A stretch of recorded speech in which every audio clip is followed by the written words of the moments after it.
for the next 4 hours going up until 2 o'clock as the NCAA tournament gets underway today.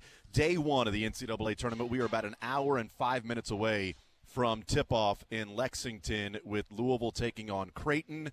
And all of the action will be going on throughout the day. We'll keep you up to date with what is going on and do some listen-ins along the way if some of these games are closer. And certainly it's the NCAA tournament, so a number of these games are going to be close throughout the day and tonight. Missouri and Drake in action tonight, 6:35. Kansas and Arkansas, 4:30 right here on Sports Radio 810 WHB. Our coverage for that tip-off just after 6 o'clock.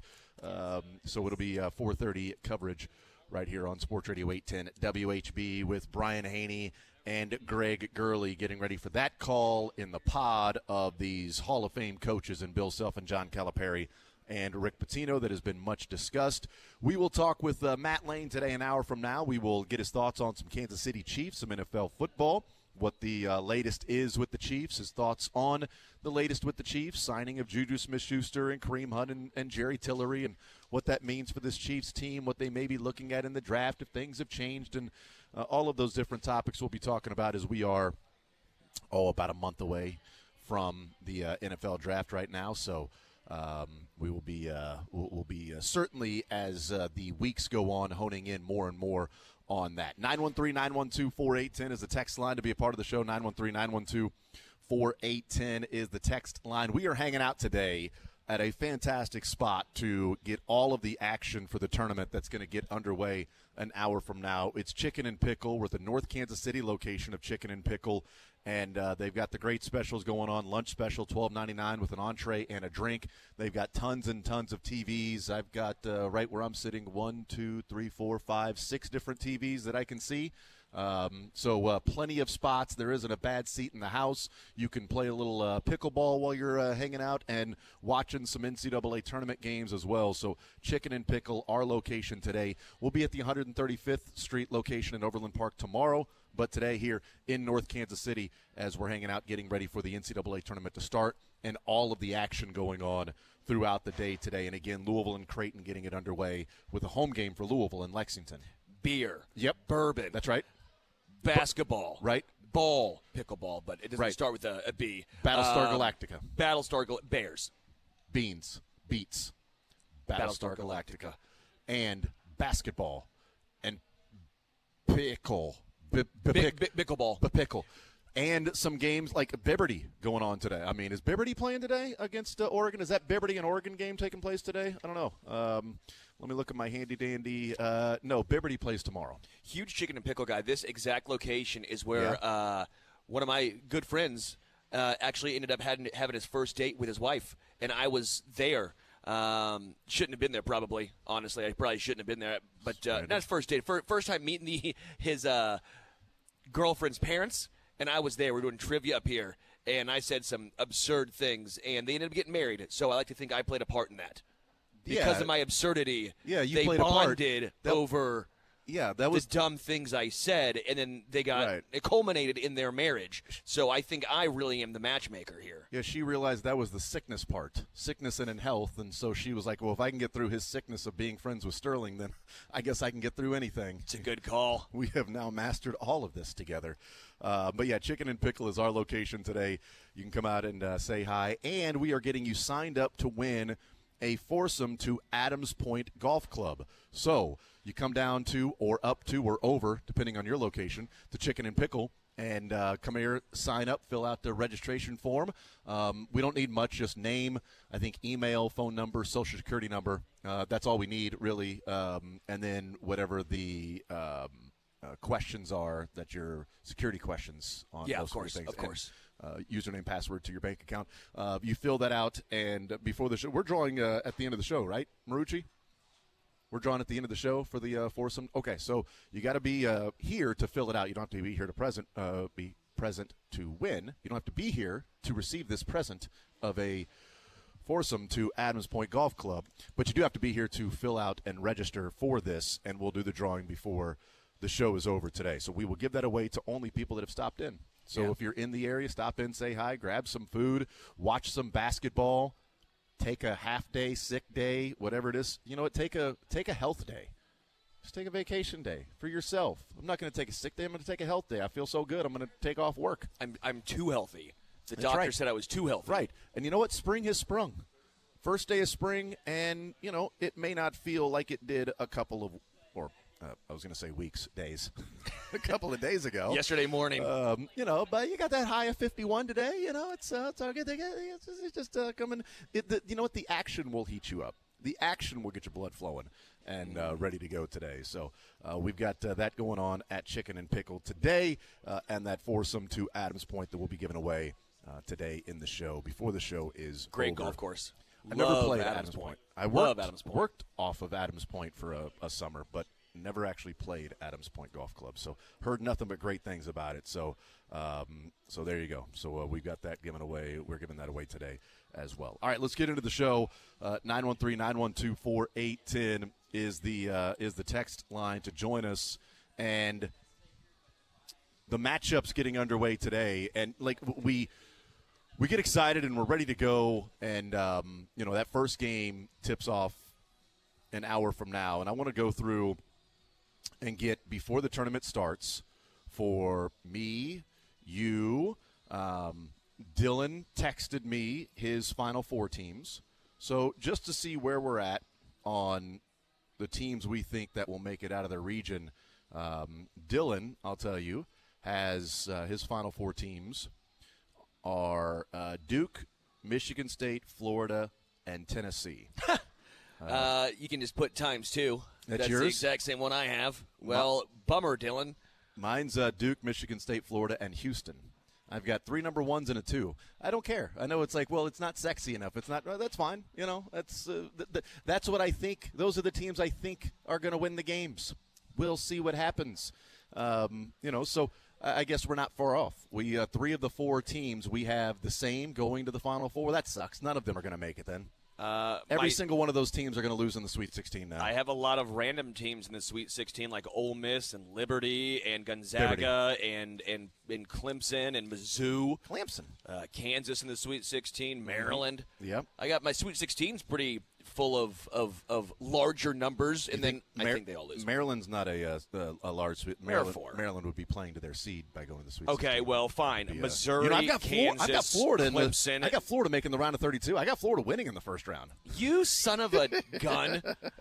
You did say I got Maryland going to the Sweet 16. But a lot of people don't have Maryland. A lot of people have Colorado State as a sexy upset pick. I do have Colorado State in my Sweet 16. See, that's my point. I picked the upsets early on, but then chalk later.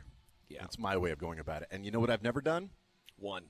A bracket contest that I can remember. I've won one player pool in my life, and I've been playing since 1973. I hate that we have a lot of similar things then. Okay. Yeah, I hate that more. I don't think you could probably hate it as much as I do. Oh, I hate it more than you. I guarantee you I hate it more than you do. Zero chance. What do you think the atmosphere is going to be like in Wichita? Because there is an expectation of how good it's going to be today. And I hope that's the case. I think it'll be a good atmosphere. I always wonder, though, about the NCAA tournament, because there are plenty of times where you're watching an NCAA tournament game and the crowds that may be fans of the teams that play the second game may not make it in for the tip-off of the first game. They might be enjoying themselves in different places around Wichita. Wichita's got the fan zone coming on. And so, I do wonder if it will be as packed and crazy as I think a lot of people are hoping that it would be, because there can be some sleepy environments. I don't expect it to be a sleepy environment today. I think it'll be fun, and I think as the game will go along, what would be working against Missouri is the fact that Texas Tech, UNC Wilmington, and Drake fans are going to be rooting for Drake.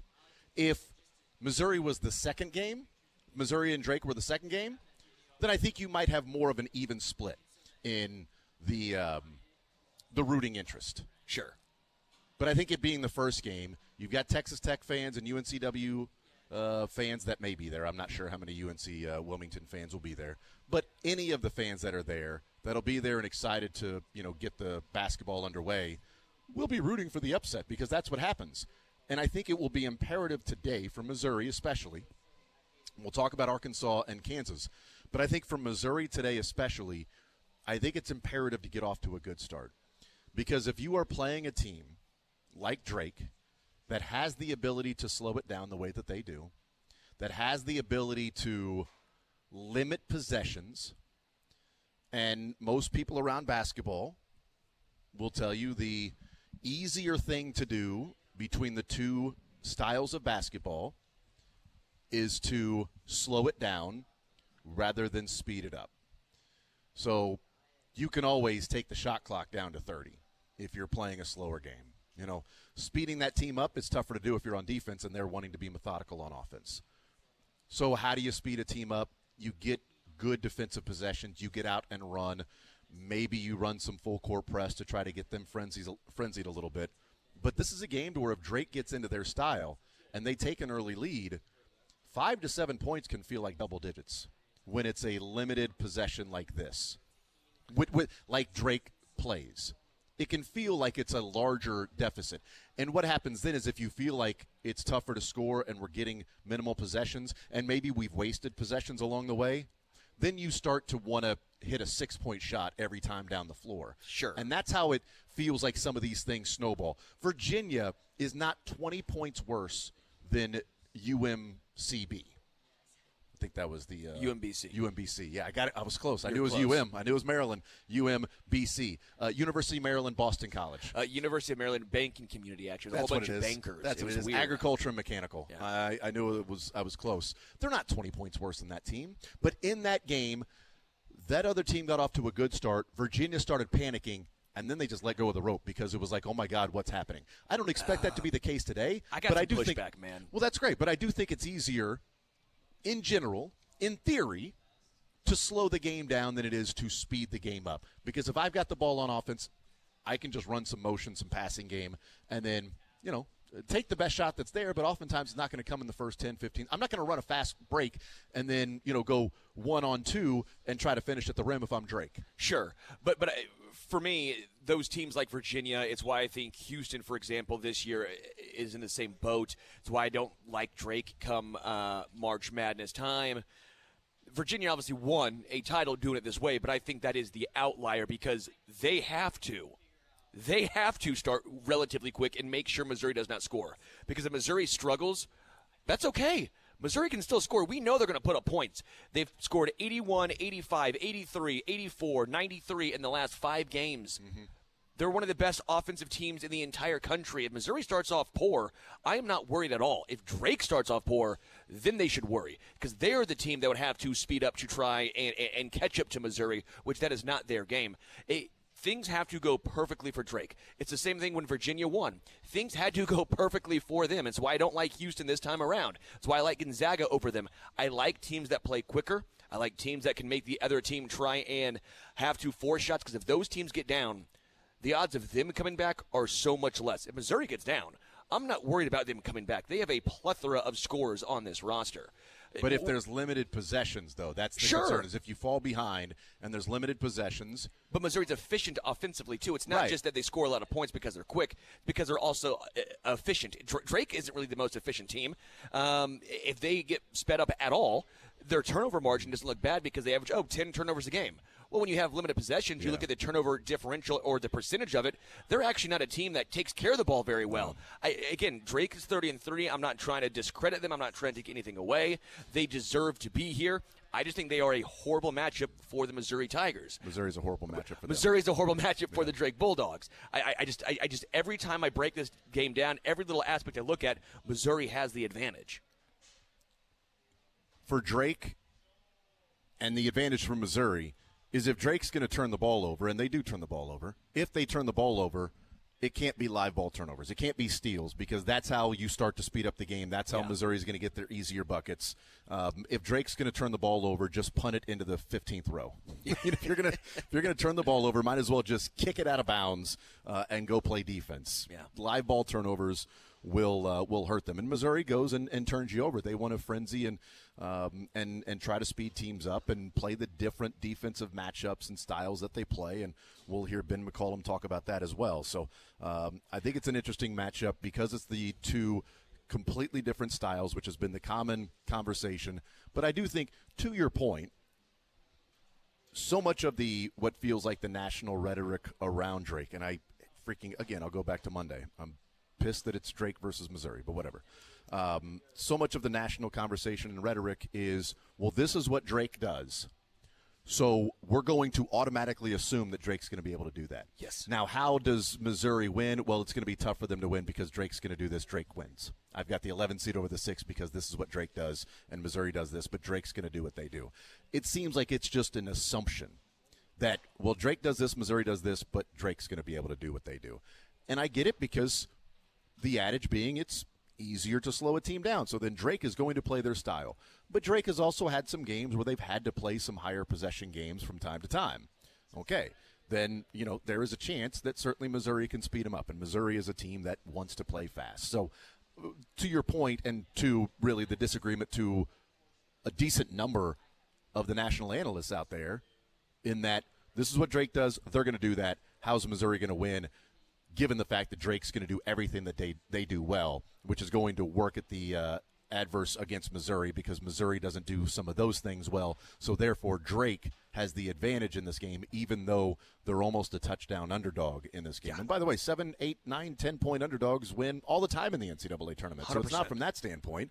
It's, a team that – and I do think the psychological between the ears happens, especially against a smaller team. We'll talk about Arkansas and Kansas. Sure. But – for Missouri and Drake, I think there's a psychological part of it to where if you're Missouri, you feel like we should beat this team. We're better than this team. We're more athletic than this team. We're faster than this team. We're longer than this team. We're bigger than this team. We do all those things. We played in a better conference. We're more battle-tested. But as the game goes along, if you're struggling or getting frustrated and your shots aren't falling and theirs are, you do start to press. Sure. Not full court press, but you start to press. You start to feel like, oh, my God, this isn't happening.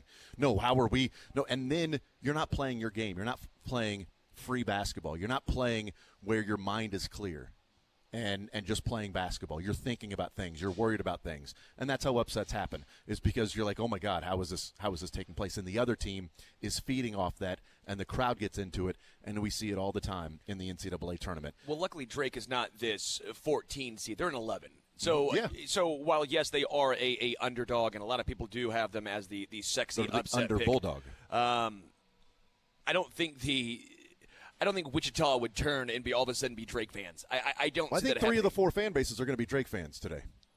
Texas Tech, UNCW, and Drake. That's what I said. Yeah. Missouri playing the first game. If Missouri played the second game, then the team that lost the first game, do they really care?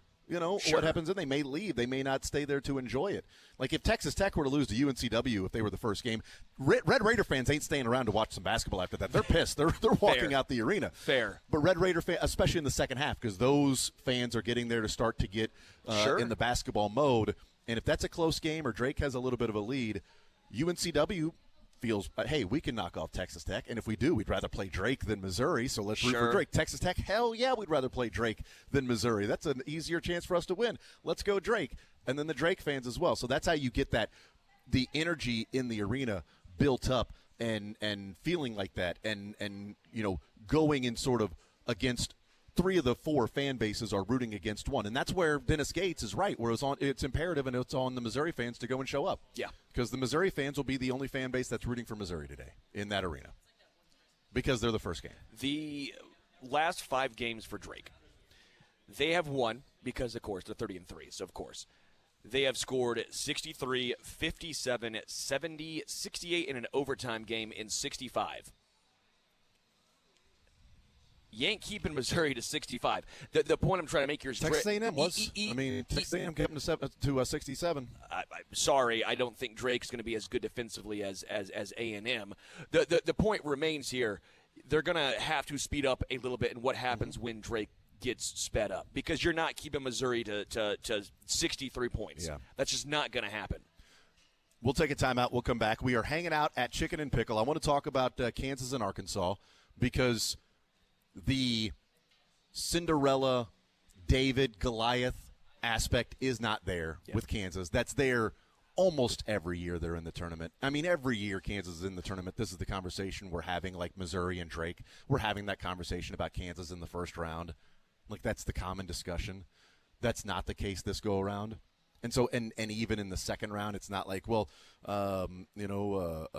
Kansas is facing off against fun little UNI, or Kansas is facing off in the second round against a team that had a huge upset. Now they've got to knock off the Cinderella. Like, that's not the conversation around Kansas. It's another big-name school in Arkansas with a big-name coach on the other sideline. And if they win, it's a traditional team that people have known about in St. John's with one of the greatest coaches that's ever lived in college basketball on the other sideline. This is not you're going into this game going, we got this. Look at them over there. Like that, we're first team. We're first team. All get off the bus first, right? We look over there. They look over here. We're gonna win this game. Okay. Look at the players we have. Like, Missouri can feel that way today. I hope they don't, but they can feel that way today. And like, dude. Mark Mitchell is bigger than any player they have. That guy plays guard at Mizzou. That guy plays on the wing at times. Like, that guy starts from the wing and dribbles in and goes one-on-one. Like, he's bigger than their biggest guy. We got this. Josh Gray's going to pick guys up and body slam them for no reason. He might actually. He actually might. I hope he doesn't, but he actually might. No, he actually might do that. That's true. He'd be so good in WWE. Yeah, that's true. But Drake's gone up against teams that have probably looked over and said, we're good. We're good. We're fine. But Kansas is not going to have that today in sort of that David versus Goliath. I am concerned about Hunter Dickinson in this game, and we'll talk about that. We'll hear from Bill Self, we'll hear from John Calipari, we'll hear from Dennis Gates, and we'll hear from Ben McCollum. They had their press conferences yesterday. We'll take a timeout. We'll come back, continue rolling more zone next.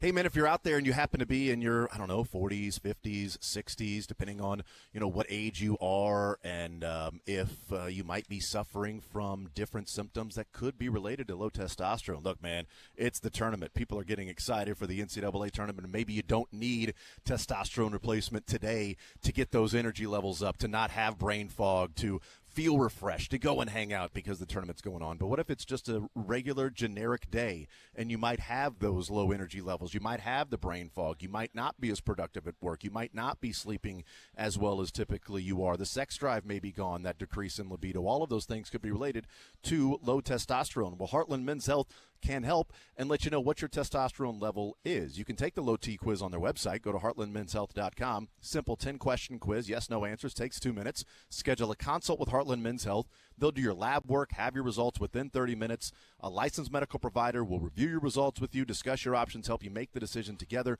with their medical team. Cost of the appointment is only $99, and that includes medical consult, T, and PSA test. And if you sign up for testosterone treatment the day of your appointment, your visit is free.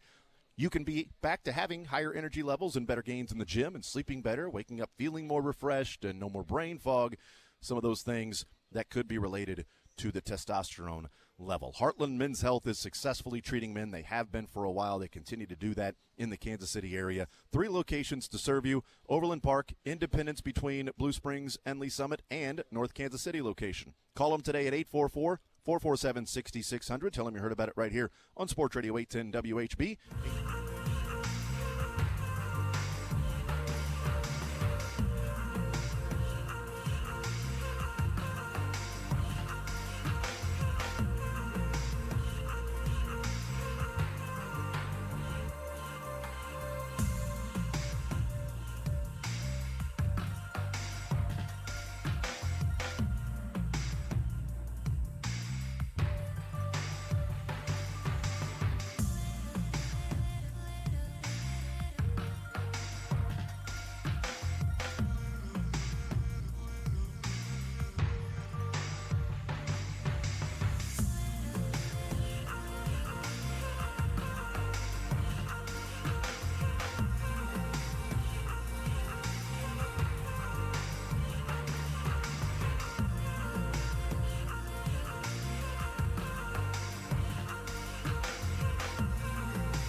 expect them to cover. I expect them to win the game outright. Kevin, I appreciate it, man. We got it rolling, and you've already got Sterling to switch one of his picks. Clearly a man of integrity over here, Sterling. Clearly a man that believes in something and digs his heels in. Sterling, who do you have to win? I have winning Florida right now. You're a winner. Just have everybody give you the money now. Let's go, Kevin. That's what I'm talking about. How about that? Listen, Kevin, if Florida play the Lakers, Gators will be laying 3. Kevin, you're the man. Appreciate the time, brother, as always, and we'll be checking that out. VegasMistake.com, 866-441-2711. Get in right now. The 5 picks, $45, 4-1 or better, or the weekend's picks are free. Kevin, appreciate it, brother. Good luck today. All right, I'll be on tomorrow at 10 a.m., gentlemen. Absolutely. There you go. VegasMistake.com. It's 866-441-2711 for that. And he gave some stats on Michigan and UC San Diego, said that Michigan should be a much higher favorite. A much bigger favorite than the 2.5 points that they are. I would and be so such Sterling, a good politician. So because Sterling immediately just switched everything he believed in and been talking about all week. You're lucky he didn't say Drake wins this game outright, or you might have Drake in the Final Four. No, I would leave. I'd take the headset off and I would fly to Vegas and say, Kevin. I would knock on everyone's door, say, Kevin. Are you Kevin? Like I'm at home alone. Kevin! Just keep screaming over and over again in people's faces. But that was one that I had gone back and forth, and I go, is Michigan underrated, and are we valuing that 12 too highly? I'm going to – the 12 seed I'm rolling with is Liberty, by the way. Liberty is the one – Liberty. But I think it's a good point as far as Michigan. They've played some good ball recently, and when everyone goes on one underdog, that's when I get nervous, and it feels like every single person was on that 12. And for that reason – Jason, I'm out. How do you play your 4-team little pods, the 4-team tournament to get to the Sweet 16? How do you play those? Because what I typically do is pick the team out of the 4 that goes to the Sweet 16 that I think will go to the Sweet 16, and I pick the upset on the other side. So I've got A&M going to the Sweet 16, so I picked UC San Diego to win the first round because why not? Sure. You know, especially in Todd's bracket where you get bonus points for underdogs. Todd. Well, I can't change that one. I can't because that one's already handed in. Old that school. One's yeah, but that's paper. Yeah, but if Michigan wins, that's only 1 point. UC San Diego wins. I got UC San Diego and Todd's. Yeah, no, that's like 7-point bonus because it's that's a 12 upset, and a 5. That's upset city. Yeah, it's an upset special for you right there, man. But that's how I do it. I go to the 4 teams and then pick who's going to win this. Go to the Sweet 16, and the other one I'll just go ahead and pick the underdog. Hanging out at Chicken N Pickle. We'll talk some football. Matt Lane, KC Laboratory Podcast, KCSN. He joins us next.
All right, we continue right here on Sports Radio 810 WHB. Jason Anderson with you, Sterling Holmes, and Drake is hanging out with us today because Dylan Michaels, the KU fan, decided to take the day off and have a man who went to Drake and is called Drake do the show for us. So thank you, Dylan. Nice little underhand, little jab. Didn't even see that one coming. Huh? Little sidewinder, pile driver from Dylan. Sniper is what that was. Top rope sniper, pulled the rug out from under us. Didn't even see it. KU fan saying, I'm going to take the day off. You guys can keep saying Drake is running the show for you while Missouri's getting ready to play Drake.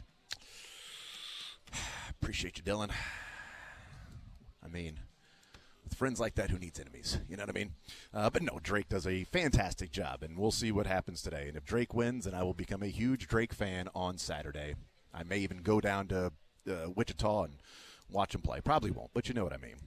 But it just sucks because I really want Ben McCollum and 5 of those guys that were on Northwest Missouri State the last couple of years to succeed. But it's one of those disappointing things that happens. You know what? We can't have everything in life, but we can have Matt Lane on the show. Okay, we can get that. And he's from KCSN, the KC Laboratory Podcast, and he joins us to talk some Chiefs football here and some NFL football. Matt, welcome into the show. How are you doing today, man? Listen, I'm doing pretty good. It's a nice sports day. You know, this is one of the better sports days of the year with everything kicking off. It is unfortunate that Dylan did get one over on you guys here. He did kind of catch you guys slacking a little bit and got you good, dude. He caught us sleeping. I woke up this morning and completely forgot that Dylan was out today. So I'm texting with Dylan about stuff for the show. He's texting back, and then I'm like, wait a minute, hold on. Dylan isn't even in today. That means today Missouri's playing Drake, and I got to keep saying Drake? Drake's helping us out. Drake's running the show. Jason, Sterling, and Drake. Oh, my goodness, man. Well done, Dylan. It was a nice little – really, that's a shot at Sterling because, Matt, here's what you do in the NCAA tournament. Here's the smart thing to do. Wait, whoa. Why are we taking shots at me? No. This was a great job by Dylan. It's really a shot at you, Sterling. Because, Matt, here's what you do if you're a Missouri fan. You guarantee victory on Monday against a Cinderella team like Drake. You guarantee that Missouri's going to win. They're going to win by double digits, and you have no fear. You're not worried about it at all. This is what Sterling did earlier in the week. So that's what every Missouri fan, right, should definitely just say that they're going to win these games because it's the Sterling stamp. Mizzou by by double digits. Smart, right? Right, Stamp. Matt? Smart. Oh, yeah. No, absolutely. There's no way they can lose now. Actually, this is changing my entire outlook on the entire tournament. So I wish I would have heard this sooner. That was my fault. You're welcome. Yes. All right, Matt. Let's get into football. I don't know. Is the first round of the NCAA tournament or draft day better for you? I mean, I wonder what you live for more. I'm assuming it's Thursday of draft morning. You're like, okay, this is Christmas for you. Oh. Yeah, no, it's the draft for me. Listen, I don't follow college basketball until this exact time every single year, so I have absolutely no idea what I'm about to step into every year, and that makes it fun. Whereas the draft, it's quite a bit of time getting ready for that one. So that one's still got the hold on me the way it is a little bit more than March Madness does. Because here's the difference, though. You can show up on March 20th or March 19th, not watch college basketball, fill out your bracket, and still win your bracket contest. But you're not going to be able to fake it through the draft if you haven't been following these guys and studying them and seeing what they can do and what their weaknesses are, what their strengths are, how they match up, how they fit with a certain team.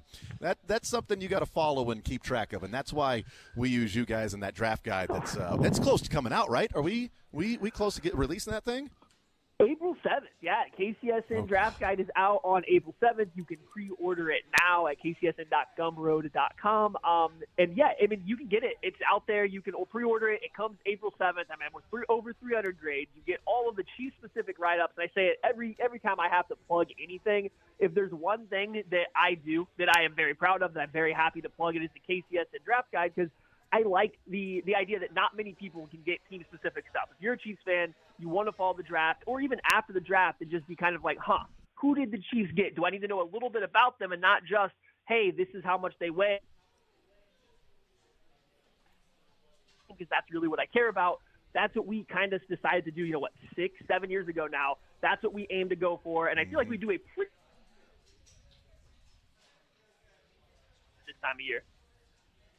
Matt Lane is our guest, and again, it's why I continue to implore people that they should check out the draft guide, because it's the only one that you're going to get where it's specific to the Chiefs, the fit, all of those things. I absolutely love it.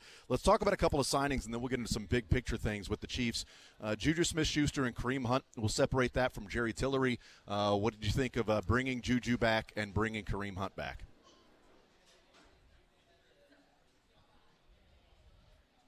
Did we lose Matt? We may have lost Matt Lane. Oh, the game's about to start. That's probably why. Is that what it was? I think he's like, oh, shoot, I just forgot. The game's about to start. He heard you guarantee victory and went to go change his bracket. No, I didn't guarantee it. It's a sterling stamp. Yeah, Matt's back. Matt, you back? Yeah, I think so. I guess my headphones died on me, so we'd have to go to the actual phone now. My bad about that. That works, man. No problem. So I bet you were giving amazing breakdown and analysis on your thoughts on Juju and Kareem Hunt coming back. So I'm going to ask you, can you repeat that and reenact what you just did probably for the last 20 seconds or so in your thoughts on the re-signing and bringing back Juju and Kareem? For sure. And now you won't have my typing as I change my Missouri Drake pick in the background, too. I got that done. Knew it. So, no, I think the Chiefs, for their signing since, free agency started, I think it's been about making sure the team, if there was a game tomorrow, the team was full and they were ready to go out there and play. So you bring back Juju Smith-Schuster, Kareem Hunt. You now have a running back 1 or 2.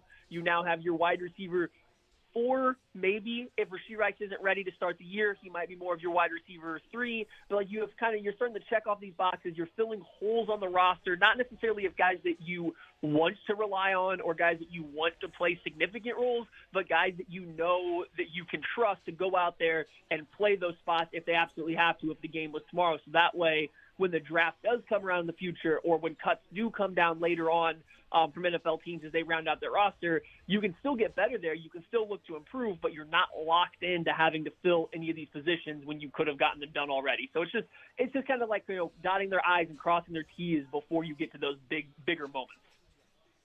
And I think the same thing, obviously, with Jerry Tillery, but he has not been a Kansas City Chief, so we've seen him with the Chargers and Vikings, and so not being a Chief, we know what Juju Smith-Schuster and Kareem Hunt look like and what they bring to the table and how they'll be used. What do you think about the signing of Jerry Tillery and how he may be utilized with the Chiefs and Spags' defense? I see that move. Yeah, it's very much the same thing. They lose Tershawn Wharton in free agency. He goes to the Carolina Panthers, and so they now have a hole, not just at defensive tackle, but it's kind of this backup to Chris Jones, the second pass rushing defensive tackle on the interior.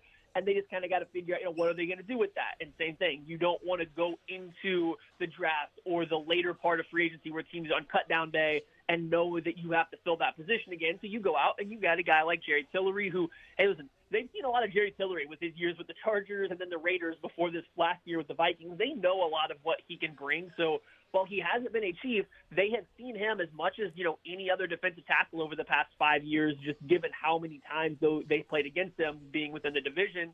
And I think it's just, it's a straight up 1-for-1 Tershawn Wharton kind of replacement is I think what they're going for. And we'll see if he can be as impactful as Wharton was last year, he came off a phenomenal year, got paid a lot of money by the Carolina Panthers. I think there's, a reason that his market was maybe a little bit hotter than Jerry Tillery's this past offseason, but you were hoping that you spend just a portion of that same amount of money and get similar kind of production at Tillery in this system next to Chris Jones, and just kind of, have that role filled so that way you don't have to chase your tail trying to get it in the draft.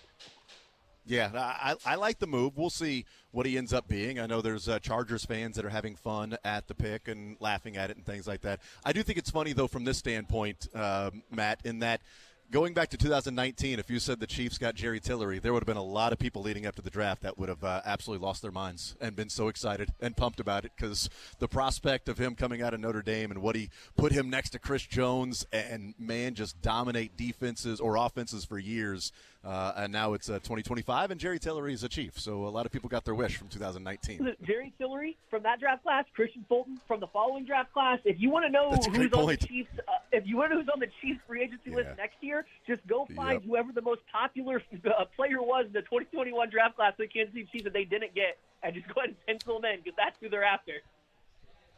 100%, man. Matt Lane is our guest, KCSN, KC Laboratory Podcast. All right, let's talk about Trent McDuffie and Derek Stingley and what this means for him. Derek Stingley has reset the cornerback market yet again. It was set with Patrick Surtain, and then set with J.C. Horn somehow, and now set with Derek Stingley, 3 years, $90 million. In fact, he dunks on the market by a 20% increase from the year before. The question, and I was wondering this a couple of months ago as the wide receiver money was continuing to expand and balloon, and we had asked the question on the air, when will the cornerback market start to catch up with the wide receiver market, the high-end cornerback 1 market? When will that start to catch up to at least wide receiver 2 market? A year, 2 years? It was about a month and a half away, Matt. Is this I'll say just we'll talk about Trent McDuffie's impact next. But from the standpoint of going from Surtain $24 million last year to Stingley $90 million and $30 million a year, and I get it, the guaranteed dollars is what really matters. Are you surprised that increased that much from 1 year to the next, and J.C. Horn 25 to then Stingley 30? That the market has been corrected this quickly with cornerbacks? Yeah, I'm not surprised on one hand, just because we are in an era where teams are playing this too high structure where they're relying on their defense to slow down opposing passing games, because the NFL had a super influx of super talented quarterbacks.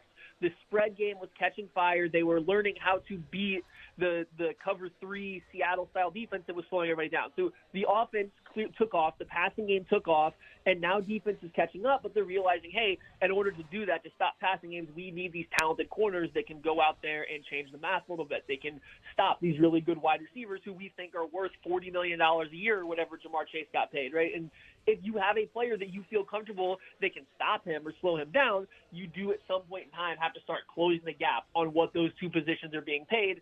So I do think it makes sense. And there is a handful over the past, I guess it would have been 4 and 5 years ago now, coming into the draft, some really talented cornerbacks that are kind of turning over the position from where, you had Stephon Gilmore for a while, but you didn't really have, I don't think, this level of cornerback play. It was kind of Ramsey on an island by himself, so like Gilmore then Ramsey, but now you have a handful of guys, and when you have multiple players vying to be the top of the position, plus a underpaid position group, that's going to start the contracts to really start to fly up there, and I think that's what we saw with J.C. Horn, and I think his was a little bit of incentive-laden, but then Derek Stingley, it's still now. I think when the way they structured their deal, it wasn't quite the $30 million that came out because they were using the old money from some of the other parts of the contract, but it still resets the market, and that's the Chiefs are going to have to look at when they do approach the Trent McDuffie situation. I don't know if he'll overshoot what Stingley got, but it at least changes like where the conversation starts, the bare minimum, and same thing for Sauce Gardner when the Jets come up with that. And if you're the Chiefs, you probably want to get McDuffie done before Gardner gets done, just in case they do go up and beyond what Stingley has right now. So there's a little bit of a race against the clock here because there are so many talented young corners that are trying to get paid in this kind of price tier. Let me play devil's advocate for a second. Matt Lane is our guest, KCSN, KC Laboratory Podcast. If Stingley is up at 30 right now, and maybe Sauce is going to be 30 and a half. And I agree with you. Some of it's funny money. And so really the devil is going to be in the details of the guaranteed dollars. So, if we're just using generic terms here to talk about resetting the market and what teams are paying. If Stingley gets this money and Sauce may get a little bit more, would it make sense for the Chiefs then to say, you know what, Trent, we're going to get you signed before it gets even crazier? Because who are the cornerbacks out there that would make it get a little crazier than what it is right now? Would it behoove the Chiefs to then, now that it's been reset to this degree, they didn't get in when it was 25 with J.C. Horn, and now it's 30. It's ballooned that much. Would it behoove them to say, you know what, we're playing this year on his cap number. We can try something next year. But if we don't get it done, the fifth-year option will be 13.6. It may not make Trent McDuffie happy, and it may, you would want to avoid anything in training camp or a holdout. I don't know if that would be a strategy from Trent McDuffie to get a long-term deal signed. But would it now be better for the Chiefs to play it slow, save the money that they would have spent over the next couple of years by paying him his rookie contract anyway, and then pay the money next year or the year after in what the market will probably, I'm assuming, still be to a degree of Stingley and Surtain and Sauce Gardner? Yeah, that's true as well. Like, I don't know who after like Sauce Gardner. I don't know if you have another guy ready to come in and reset the market. Maybe Patrick Surtain is going to come back in and say, hey, I want more money again. So maybe that's the only other guy that might be flirting with that. So, yeah, if there's a little bit of a logic to that is if, okay, we've already seen the big spike.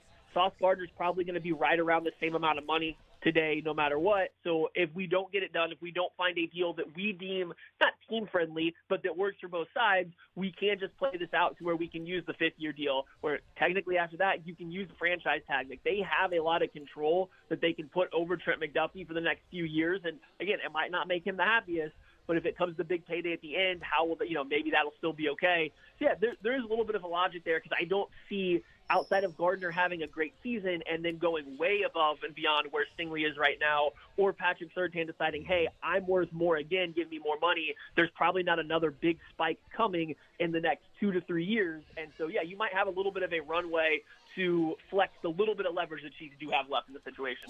And it's unfortunate for McDuffie in the fact that he was not named to a Pro Bowl. He was just, first-team All-Pro and second-team All-Pro. So it cost him roughly $7 million on the fifth-year option. Now, maybe that's where the Chiefs may be more inclined to say, you know what, Trent, we're going to take care of you because, we know you're a Pro Bowler since you're an All-Pro player, and that fifth-year option would cost you $7 million. And maybe that's where Trent McDuffie might say, yeah, I'm not going to play on the fifth-year option.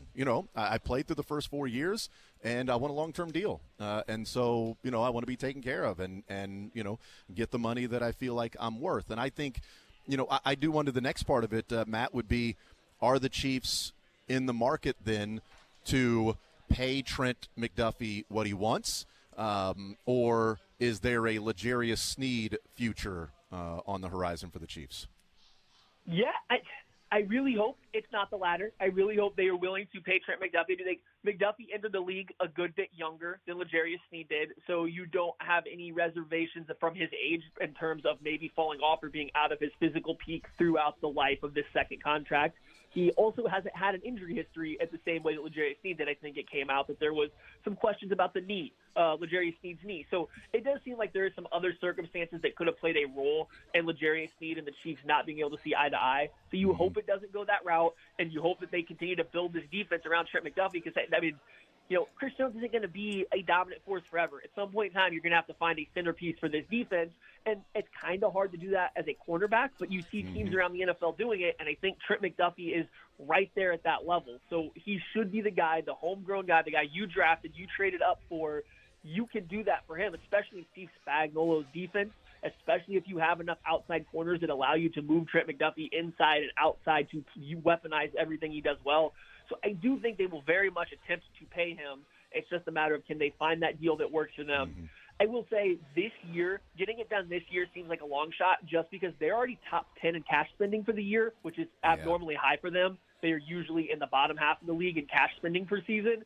They're already in the top 10, I think, right now, sitting like number 9, and they still have a Trey Smith extension, presumably, at some point in time to happen, which probably makes them spend even more cash than they currently are. So I imagine they might be tapped out just in terms of the cash they can put out in a year. We'll see. We obviously don't know Clark Hunt's books or anything like that. Just they've already spent more cash straight up than they normally do in an offseason. So getting a Trey Smith extension and a Trent McDuffie one done in the same offseason at this point seems a little unlikely.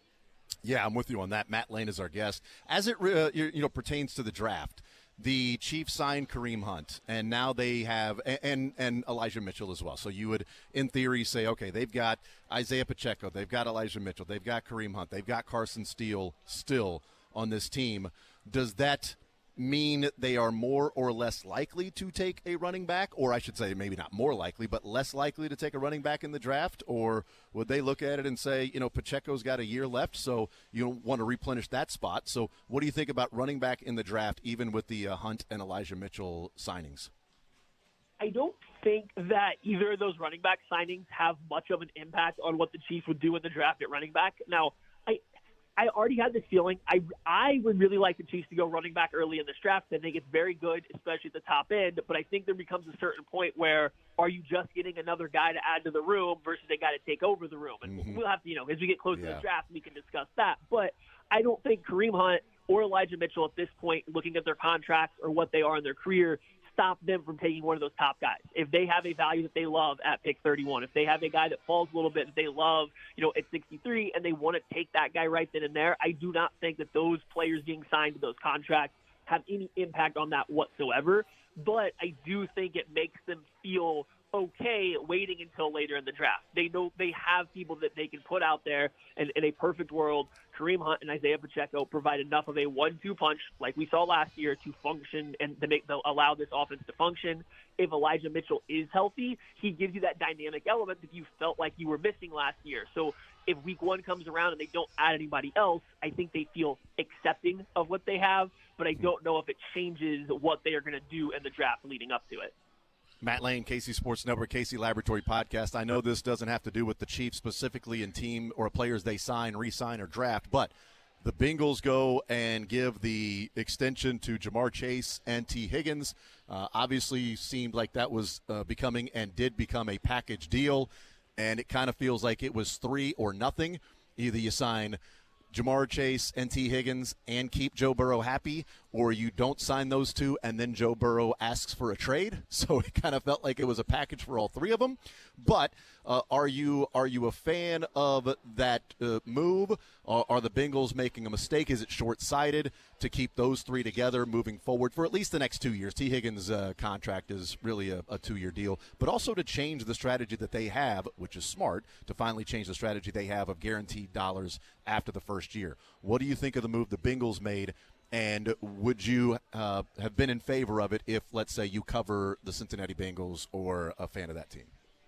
It's such a weird situation, and like trying to wrap my entire thoughts around it. It's like, from one hand, it's great. If you're a Bengals fan or you cover the team, I think it's probably great that your team finally went out and spent money. They kept guys around that are good. They spent money. It's something they don't do, so that part's awesome.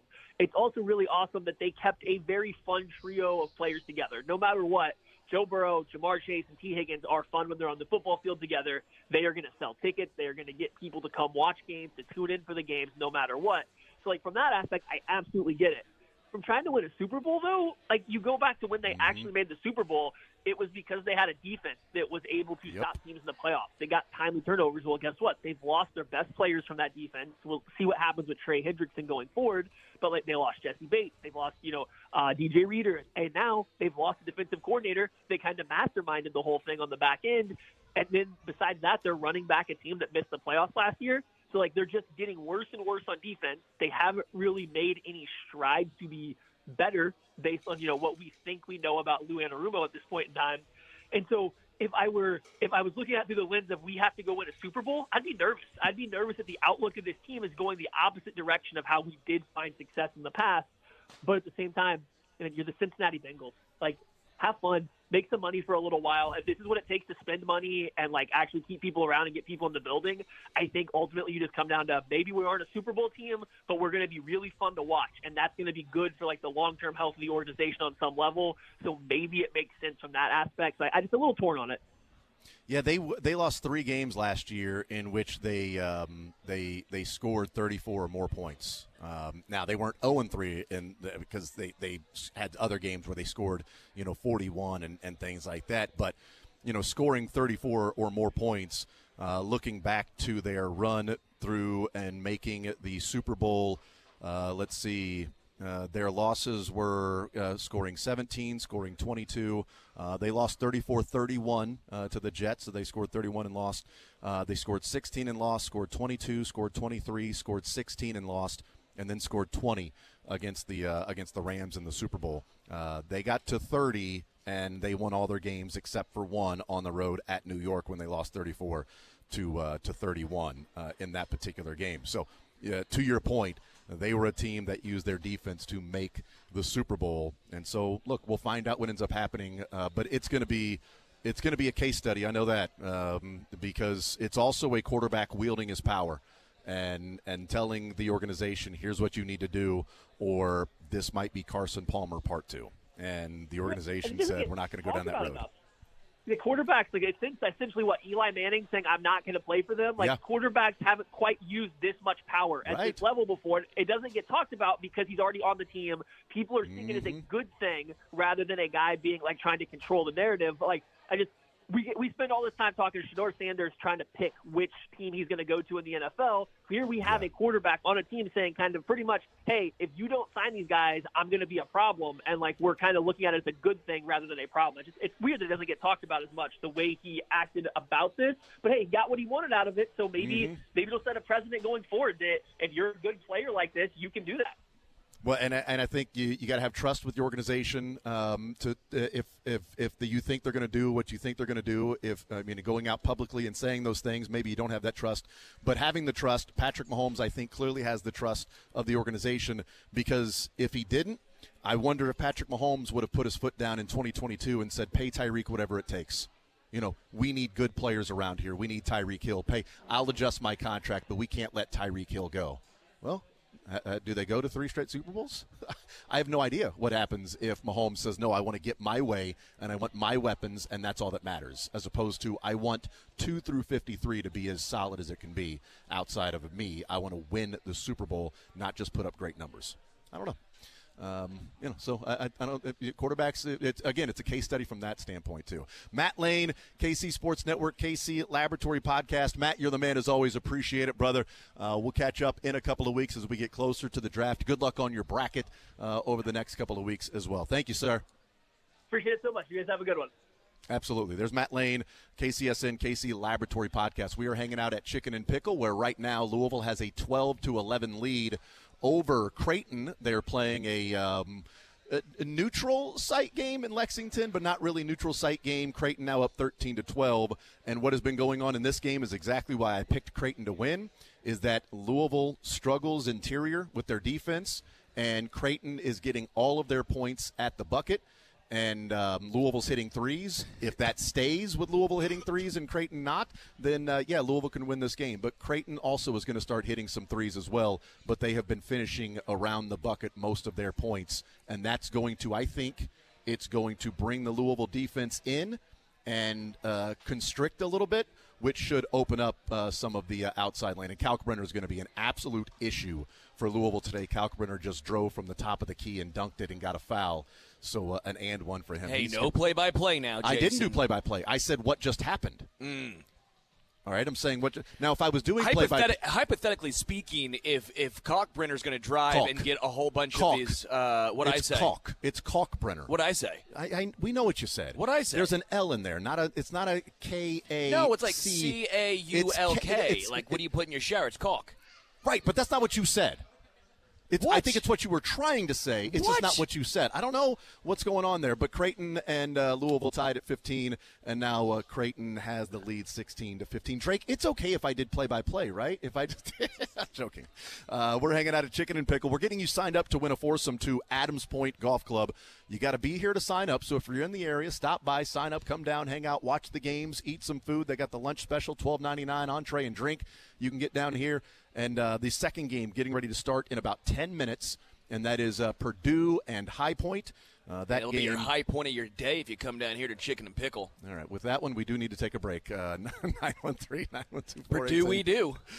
I mean, no, we don't. We don't, okay? We'll take a time. I'd come back and hang out a little more at Chicken N Pickle. Myron Metcalf comes up at noon. Brett Ballard joins us at 12:30. Washburn heading to the Elite Eight. They'll be heading to Evansville coming up March 25th as they'll play for a national championship out of the MIAA. So we'll talk with Brett Ballard, the coach of Washburn, getting back to their first Elite Eight in 20-plus years for the Ichabods. We'll take a time out. We'll come back. More Zone next.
And yeah, he said, yeah, I kind of wavered a couple of years too. Then I just said, you may have to make adjustments, but the meat and potatoes of it are, can you defend, rebound, run, take care of the ball? Can you motivate kids to do something they didn't even think they could do? That's still the essence of this whole deal. That was Tom Izzo in that Dan Wetzel piece, and this is Bill Self going, look, it's different, but adjust. Adjust. I mean, it may be different a couple of years from now. There may be other rules put in, but then you adjust again or quit. That's your choice. Either keep cashing the amazing check Yes. or quit. But don't complain about it changing, because there are a lot of people's careers that change and different things happen along the way that they have to adjust to because they want to keep cashing the check. What job stays the exact same? What market? What anything that does not have any sort of evolution or any change at all, right? Yeah. So you have to adapt. Things will always change. Coroner, maybe? College basketball wasn't even the same from, I don't know, the 70s to the early 2000s, right? Like, I just feel like some people want to find a way out or a way to complain. Mm-hmm. The ones that have success are the ones that don't complain but find 100%. Their early advantage in the market. Yeah, absolutely. And I love that Bill Self views it that way, because Bill Self could have been viewed as a guy that was like, you know what, I'm going to go to the NBA. I don't want to have to deal with this. But I think, there should be – I would love to hear a coach talk about the recruiting side of it from a positive standpoint. The recruiting side of it to say, this is kind of nice because I'm not on the road for 2 years, like we talked about yesterday. 2 years trying to get a high school kid that you come in second to. I've been recruiting this kid since he was a junior in high school, and then he chooses Kentucky over Kansas, or chooses, Kansas over Duke, or whatever it might be. Like you recruit somebody in the portal for a couple of weeks, they make the decision, you move on. You get somebody else. There is something immediate and satisfactory about that, I think, if you're a coach, as opposed to you put this investment into these players. Yeah, you put investment into recruits, but ain't nobody complain about that. Like Jimmy Dykes the other day. You put all this investment in these players. If they transfer out in NIL, then there should be a penalty that's paid. Like if a coach leaves, he's got to pay a buyout. So I responded to Jimmy Dykes on Twitter, and I said, okay, what if the coach over-recruits a kid and asks him to transfer? Does that kid get a buyout as if the coach was fired? Come on, fair is fair, because he put fair is fair. Yeah, fair is fair. Because we know that kids transfer because coaches tell them you need to transfer. Sure. We know that happens. Kids get fired from their basketball teams because the coach says, transfer, we've over-recruited you. It's probably in your best interest to look elsewhere. I'm not saying you have to leave, but it's in your best interest to leave. Yeah, it's a silent firing, a silent quitting, right? Like we like to call it today. Quiet quitting. Quiet quitting, that's what it is. So does that kid get a buyout? Does he get because that's where the bigger buyouts come from coaches, is when they get fired. Nothing better than a fired Division I Power 5 head coach, Power 4 head coach. Nothing better than that. We'll take a timeout, come back, continue rolling. We're hanging out at Chicken N Pickle, where we are watching the NCAA tournament. 2 games underway. High Point over Purdue right now, winning 8-5. 7-point lead for Creighton on Louisville. 28-21 there in Lexington. And some other games getting underway as we roll along. And Chicken N Pickle, the spot for you. We are getting you registered for a foursome to Adams Point Golf Club. Almost said High Point, because the High Point's playing right now against Purdue, and this is Adams Point. The only thing higher than High Point is actually Adams Point. That's exactly right. That's what they say. The elevation is crazy. But a foursome to Adams Point. You come here to Chicken N Pickle, North Kansas City location for us. You register, and somebody here that comes in today and registers is going to win this foursome to Adams Point. We'll take a timeout. We'll come back. More Zone next.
All right, we'll continue right here on Sports Radio 810 WHB. Jason Anderson with you, Sterling Holmes, Drake back at the station, running the operation. We are hanging out at Chicken N Pickle. It is a first round of the tournament show, and we'll be here till 2 o'clock. They have their great lunch special going on, $12.99 for an entree and drink, and we're getting you signed up for a foursome to Adams Point Golf Club. You come here to the Chicken N Pickle North Kansas City location and register for this foursome. We'll do the drawing coming up at 2 o'clock. So it's just those who have registered throughout the show today. Updates on the score. It is Purdue leading High Point 18-17, and Creighton is all over Louisville right now. And that score is Mobland on Paramount Plus Original. Oh, it's 49-29 now. Sorry, I went to look at the score, and it was Mobland. Shovin' buddies. Shovin' buddies. What are you, HR Shovin' stuff? Shovin' buddies. So a 20-point lead for Creighton over Louisville. Myron Metcalf from ESPN, presented by YouthRiseKC.com, joins us. Myron, welcome into the show. How are you, sir? I'm good, man. The madness is here, man. It's this first game, the first couple games are certainly maddening. That's for sure. Yeah, I would say for Louisville fans, it's got to be pretty maddening. And for High Point, missing a couple easy bunnies around the basket so far for them might be a little maddening. I picked Creighton in my bracket, which everybody cares about.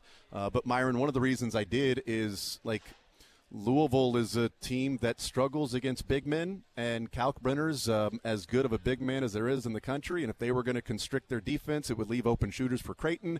And Creighton, I feel like, has taken, I believe the number, if I'm not mistaken, 52 open threes so far today, Myron. I think the number is 52 open threes they've taken.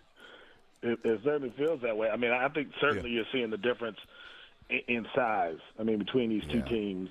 And I think this is where you go back and you go, losing, Sean Pryor early in the season, a 6'10" guy, like all of a sudden you don't have the length to compete. And Kalkbrenner, I think, obviously is a big part of what they're dealing with, just his ability to plug up the lane. But Jemiah Neal, I think, is just, 6'5" on a wing spot. I think that's the kind of guy who's giving them trouble as well, man. So, this is a guy in Greg McDermott who's been there, done that. And as great as Pat Kelsey has been in the regular season, he hasn't been here with a power conference team. And I also wonder, man, playing at home is great, right? It could also be terrible, just in terms of the things you got to deal with that you don't have to deal with if you're coming in from Creighton. I mean, ticket requests, people wanting to hang out. Like, there's stuff that you got to deal with if you're Louisville because you're playing so close to home that maybe you don't have to care about if you're Creighton. So I just wonder if that was a factor as well. Yeah, I think people put a lot of emphasis on, well, the home crowd's going to be there for Louisville. Well, Creighton plays road games. I mean, they've played some games where the home crowd wasn't on their side. It is a very red arena, so that's the case. And I would say if Louisville were to win this game, I think it'd probably be the most fans that Alabama State would play in front of, since everybody there would be rooting for Alabama State against Auburn. But, maybe crowd size and who has the advantage doesn't always matter. If it's not maybe David versus Goliath. Yeah, it should matter. It's a lot of red. That building looks completely red in Lexington. But I just think, in a way, in a game like this, you start strong with that buzz, but then when the momentum flips, it's also hard to get it back, right? Because I think if you're Louisville, you expect we got it all. We had to make an hour drive. Our crowd is here. This is basically, the Yum Center a mini version of that, and then all of a sudden they go on that run. Creighton goes on that run, and you could just see how it changed everything, how it just changed the vibe, man. So sometimes the expectations are so high when you have that advantage. And again, like you talk to coaches, man, like they got to put people in charge of saying, hey, this many tickets, call somebody else. And I think, again, being that close to home, there are probably more people coming in for these guys in more of a sense of, hey, man, let's go out for dinner, let's do whatever. And it could be harder to focus. But in general, Creighton's just a good team. Greg McDermott's been here before. And as great as I think Pat Kelsey is, I think he's ACC Coach of the Year for a reason. Doing it at this level with a power conference team is a whole different situation. Visiting with Myron Metcalf from ESPN, presented by YouthRiseKC.com. I want to talk about, Missouri and Drake, and then we'll get into Kansas and Arkansas and some other things with the tournament. But curious of your standpoint of Will Wade is taking the NC State job, in how he handled it overall. He said, I need to be honest with these kids because they know what's going on, so I'm just going to be honest with them and tell them. Some, would look at that and say, hey, you know what, that's the way to play it. Others would say, maybe while being honest is fine, maybe wait till the tournament is over before you take the job with NC State and are completely focused. What do you make of the different conversation going on around Will Wade heading to NC State while McNeese is a couple of hours away from tipping off their first-round matchup? He has to in the transfer portal era.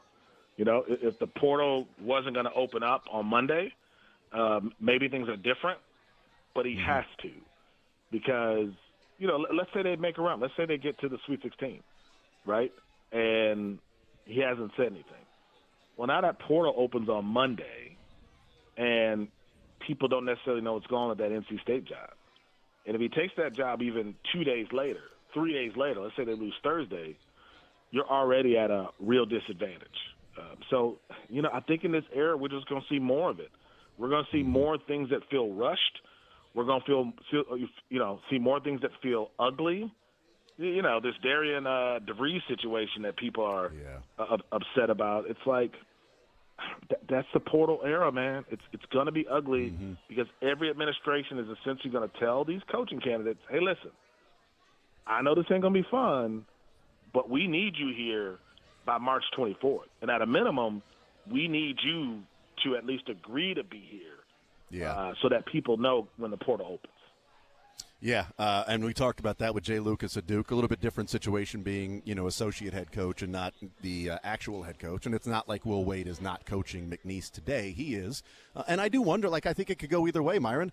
Could it be galvanizing for the team and saying, all right, one last run, here we go. We know that this is the last time we're together. Let's just go win the whole thing. Only one thing left to do, strike this dude out, as they say in Major League. Or I think it could go the other way, and against a tough Clemson team, if you have some distractions or, maybe you're annoyed at your coach that, he's already taken the job, maybe it's easier to let go of the rope when a team like Clemson that you're going up against. How do you think McNeese may respond today against Clemson? I mean, they won 57 games under Will Wade in 2 years. I mean, they haven't lost a game in January. So, I think this group is bigger than that. Yeah. First off, these are guys. There are a bunch of transfers, and the beauty of the portal is all these dudes can leave.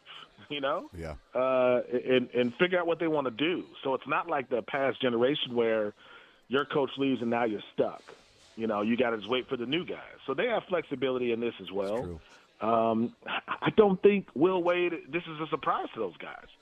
Everyone knew Will Wade was coming to McNeese to restart his career before he got another big job. Like, Will Wade's coaching was never the question. It was the other stuff. And the other stuff's legal now. So there are no questions about Will Wade. But I think he's got a group of dudes who know, what, they've played at a very high level. They were one of the more feared mid-majors a year ago. And I think they are here as well. So, I just don't think there's going to be another way to do this in the portal era if you're trying to land a big job. If you're Dan DeVries, you don't really have a choice but to do it the way you did it. If you're Will Wade, you have to respond to those conversations because you're also sending that bat signal to the next group of transfers who may be going, wait a minute. Wait, Will Wade's at NC State? Let me wait a minute. As opposed to a guy saying, yeah, I'm not going to get into that. I'm focused on my team. I think those days of those press conferences, I'm just focused on my team, I think that's over. Visiting with Myron Metcalf from ESPN, YouthRiseKC.com. Clearly, the joke that's going around is that NC State made him a strong-ass offer. I mean, so it's too easy. It was right there. I mean, put it on a tee. I mean, even if we're kindergarten, we're still swinging, trying to take a shot at it. Yeah. Myron Metcalf is our guest. Okay, so you talked about the closeness there of Louisville heading to Lexington. The Wichita, pod is interesting in the Drake and Missouri side of it because it's close enough for Drake to travel, clearly close enough for Missouri fans to travel. There's a real cool Kansas City feel to the Drake and Mizzou matchup with 3 players on Mizzou. You've got another 5 players on Drake from the area, and so you've got that element to it as well. I'm really wondering what the atmosphere is going to be today, because I think there are some obviously Drake fans that are pumped to go to the game and watch this team play. And, obviously a lot of Missouri fans that after last year are excited that this trip is drivable. But there's also the ticket request. Caleb Grill's going back home to where he's from in Wichita. What do you make of this the spot in the area where Drake and Mizzou are playing in Wichita, not like, Kansas heading to Providence? Yeah, it can be fun, right? It can also be harder. And again, I think both of these teams, they have good people around them. But it's just to me, the basketball is going to matter the most. There are going to be a lot of those connections. The crowd will be great. I think both teams will have a lot of support. But to me on the court, what's going to happen? If you're Dennis Gates, I don't think you're thinking about that stuff. You're going, I got to play a team that has lost one game since January 5th. And I always say the most dangerous opponents in the NCAA tournament are the non-power conference schools that don't remember how to lose. And I think Drake fits that bill. So now you got to find a way to attack a team that plays, that old school Virginia pace, one of the slowest teams in the country, and you got the top 5 offense in America at Mizzou, and they're going to do everything they can. Again, a really good defense to not allow you to do what you do best. So I think that to me is a concern if you're Dennis Gates. And I think the other thing that happens with a game like this, we talk about guys from the area. If you're at Drake, your dream growing up was playing at Mizzou one day, playing at Kansas, playing at those big schools. And I always say those things go bigger than the names on your jersey, because a lot of these dudes have played AAU ball against each other. Yes. They played high school ball against each other. So some of these rivalries, man, go back a decade or more. And that adds even more emotional fuel to a game like this as well. Mm-hmm. Yeah, visiting with Myron Metcalf from ESPN. What do you think of the contrasting styles? The old basketball adage being that, it's probably easier to slow a team down than speed them up, especially a team like Drake that plays literally the slowest pace in America. What do you think of these contrasting styles? Are you a believer in buying into the you'd rather be a team trying to slow a fast team down rather than be a team that wants to run to speed up a team that wants to slow it down? Yeah, it's harder for Drake. I mean, like when Virginia could play at that pace, they also had pros. They had a bunch of elite athletes, right? So that makes a difference. But I think playing against Missouri, it's going to be hard for them to play at this pace. Now, the good thing about Drake is really good second chance team, top 20 offensive rebounding rate, top 50 defense. And to me, I mean, you watch them, man. I don't think Missouri's looked great for a month. I mean, in terms of what we saw in that Alabama game. So it's been a while since we saw that team. Yes, we've seen a Missouri team that can still put up 90. We've also seen them give up, I think, 90 or more in 4 games, I think, since that game. So I think if you're Drake, you're going, yeah, it's going to be hard to stop a team that has that kind of offensive firepower. At the same time, if I'm playing the team that we've seen over the last couple weeks, you're feeling a lot more confident than you might have if you were playing the Missouri team we saw in January into mid-February. The one thing I would wonder about this game, Myron, is, and I'm with you on the way the Missouri has played for the collective over this, last month or so. And I do wonder if in the SEC tournament, playing without Mark Mitchell against Mississippi State there most of that game, the entire second half, and then doing what they did against Florida, playing without Mark Mitchell, the common denominator that I saw in those games that was different than the way they had been playing is Missouri earlier in the year felt like a team that was a little bit older school outside of Caleb Grill in that they were driving to the paint, they were getting fouled, they were shooting 2-pointers, they were taking mid-range jumpers. It wasn't just 3-and-D and threes and layups and the calculus of basketball today. And it was like, okay, look, this is a 2-point percentage team, not necessarily really good from 3. And then Alabama happened, and it looked like they were like, okay, now we're the Warriors. And they were shooting 35, 38 threes per game. And what stood out, which I think could give Missouri fans confidence, is in the SEC tournament, they reverted back to the drive attack, not just shoot threes and get in the lane, get fouled, get layups, get to the bucket, and they were doing that against Florida as well. It wasn't just they're only in this game because they're making threes, and they didn't take as many. If they play that style against Drake, then I think it's going to be really difficult because Drake is not big enough to, handle Missouri, and they're one of the worst, 2-point percentage defenses in America. But if Missouri does revert back to we're just going to come down and shoot a bunch of threes, then yeah, I think they're right for the taking. Do they play like they did in the SEC tournament? Did they get back some sort of an identity, or was that a blip on the radar for them going back to thinking they're the Warriors? I mean, they know what they can be, and I think maybe they found some of that. But I think the challenge is just because you can play fast doesn't mean you have to. And I think this would be a game like that, right? Like, you don't want to force things against this team because as much as their 2-point percentage defense hasn't been great, like a lot of that is because they're so aggressive forcing turnovers. They're top 10 in forcing turnovers in the country, and their opposing team's turnover rate. So they're aggressive. And to me, Missouri's ceiling is undeniable. Like, they can play with the best teams in America. They've shown that.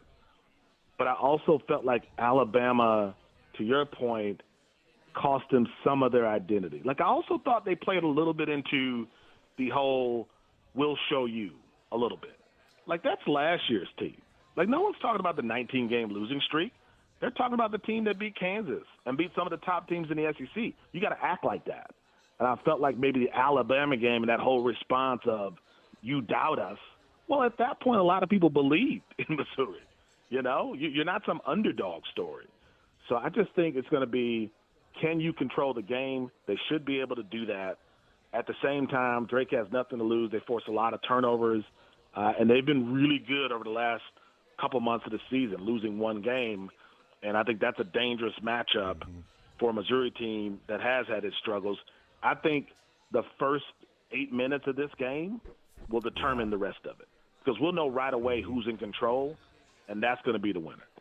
Yep. Visited with Myron Metcalf from ESPN. YouthRiseKC.com presents Myron when he comes on with us. Let's talk Kansas and Arkansas and this matchup and this quadrant, this pod of Bill Self, John Calipari, and Rick Pitino that everybody has been discussing, and maybe the greatest collection. And look, a number of years ago, we would have guessed that John Calipari and Bill Self would match up in the first round as a 7-10. That's obvious. And 10 years ago, Myron, we would have said, hey, there's a chance that Rick Pitino and John Calipari are going to match up in the second round as coaches of Arkansas and St. John's. There's just some randomness to this whole thing from a decade ago where we were. Yeah, somebody who hasn't watched college basketball in like 2 years is going to turn this on and go, what's happening? Hold on, what? You know what I mean? They're going to be very, very confused. But, yeah, I mean, this is the result of Kansas struggling and all the challenges that have been well documented. And then Arkansas. I mean, they started out with a bunch of injuries, and they just didn't reach their ceiling, even though they had, I think, the biggest NIL budget in the country, man. So I think this pod is an example of how hard it is to win now. You can have an elite coach, you can have a bunch of money, but you got to get the right fits, and that's never been harder to do than it is now. People say it's like the NBA. This is like free agency. No, it's not, because guys in the NBA sign 2, 3, 4, 5-year deals. So they're sticking around a lot of times. You're building off young players who are coming back. You essentially have those young players for really 4 years because you can pay them the most money on that next deal. That's not college basketball. Like, you are gambling with one group of guys this year that won't look like next year's group of guys. And I think Kansas and Arkansas have kind of dealt with some of the chemistry challenges. At the same time, if I'm Kansas, I would much rather have a lack of efficiency issue, potentially an effort issue, than a personnel issue. They don't have a personnel issue. Those guys haven't played to their potential, but it ain't like you can go out and get somebody at this point. You have what you have. So I'd rather have that problem as a struggling team than a team that just doesn't have the bodies to be competitive with the top teams in the field. What do you make of the matchup then? There's no Tiero that's going to play. Boogie Fland was going to play, maybe not. We'll see. What do you make of the matchup with Kansas and Arkansas? Bill Self liked the fact that he said, maybe, we've always been talked about as, the team, and there was the underdog David Goliath. He goes, a lot of people are looking at maybe a John Calipari, Rick Pitino matchup in the second round. So maybe it's nice that we're not being talked about. Like, well, it's still you're part of the group, Bill, of the three coaches that are there. So we're still talking about Kansas. But what do you make of the matchup here with what Kansas has to offer and Arkansas, a banged-up team that they're in the tournament? Maybe they have Boogie Fland. I don't know how much he'll play or how effective he'll be or what it will look like them trying to reincorporate him. But certainly no Tierra will play in this one. Does Bill still think they're suddenly not Kansas anymore or something? Like he's not one of the stars of this thing? Like, come on. I think Boogie, they've been better without Boogie, honestly. And that's nothing against him. He was just a young player. When he got hurt, they were just sort of turning the corner a little bit. So I think they've shown a lot of signs of progress without him. I always wonder about a dude coming back at this stage when he had a season-ending injury. Like, it always feels to me like he's saying, hey, NBA scouts, NBA execs, I'm ready. And if that's the mindset, that never helps teams in the tournament, right? Because it's one dude maybe trying to prove a point. But Kansas should win this game. Without a due in and some of the other issues that Arkansas is having, you would think Kansas should win this game. But how many times have we said that? We've said that a lot against a lot of teams this year. But I think in Kansas' favor, you would say, okay, you look back in mid-February and that BYU loss, as bad as it was, it's still very bad. But that was also the start of BYU being the best offensive team in the country for the last month, right? That Utah game was weird. Nothing to say about that. But you lose what? Texas Tech, Houston, Arizona over the last couple of weeks. Those are all really good teams that I think are much better than Arkansas. So this should be KU's game, even if you told me both teams are full strength. But I've also thought that in many other stages this year with Kansas. Who do you have in both of these games, Kansas, Arkansas, and then Drake, Mizzou? I got Kansas winning, and I got Missouri winning. And I think Missouri, that offense is, you can put up 90 points against SEC teams. It's going to be hard for Drake to stop that. Yeah. And I just think Kansas is better.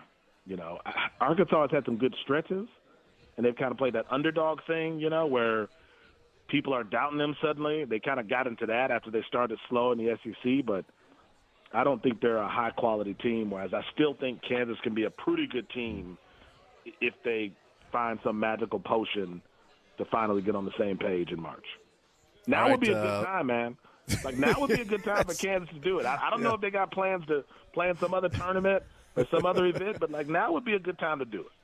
Well, look, if you don't get this one, then maybe you can lobby the Crown, and maybe you can head to that one and be a part of that tournament. Go to the park or something, man. Y'all got to do something. All right, who are your Final Four teams and your national champion? My Final Four teams are I got Auburn, I got Duke, I got Florida, I got Tennessee, I got Florida winning it all. All right. And who does Florida knock off, Duke? Florida knocks off Duke, I believe. Yep. All right. We'll see what happens. Myron Metcalf, ESPN, YouthRiseKC.com. Myron, you're the man as always. Appreciate it, brother. Enjoy the basketball. We'll catch up next week. Sounds good. Absolutely. There's Myron Metcalf joining us as we continue rolling along here at Chicken N Pickle, where we got an hour and a half to go, and you got an hour and a half left where you can come and sign up for this foursome to Adams Point Golf Club. We're giving away that today for those that come out here and sign up. We're at the North Kansas City location of Chicken N Pickle. Game's going on right now. Purdue up by 10 as it's closing out the first half, up 35-25 over High Point. And a 15-point lead still at halftime for Creighton over Louisville. We'll take a timeout. We'll come back. We're going to talk with Brett Ballard on the other side of the break, Washburn head coach. We'll talk with the man who has led his team to the Elite Eight and getting ready 5 days from now to take on a team that I remember from Northwest beating them in the national championship game in football in 2013. But Lenore Ryan is who Washburn will play coming up a few days from now. We'll take a timeout. We'll come back. More Zone next.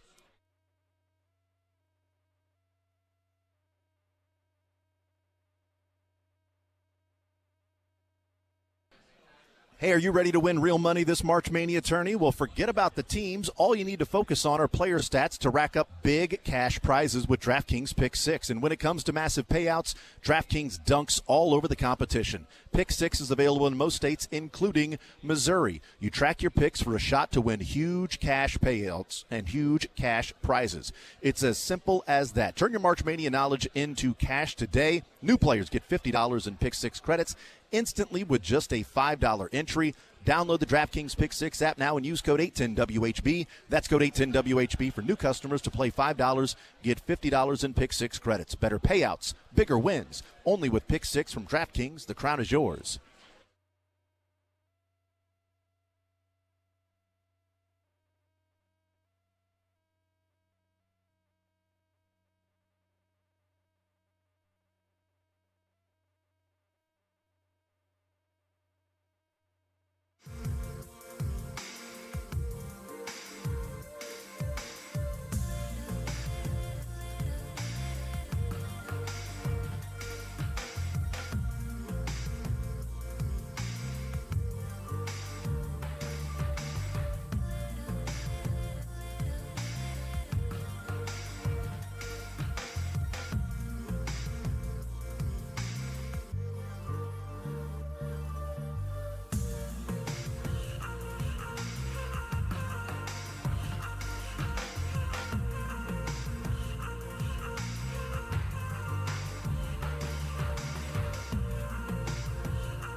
continues to roll along as the Elite Eight is set. And joining us now, Washburn head coach Brett Ballard in the zone with us as he leads his team getting the Ichabods back to the Elite Eight.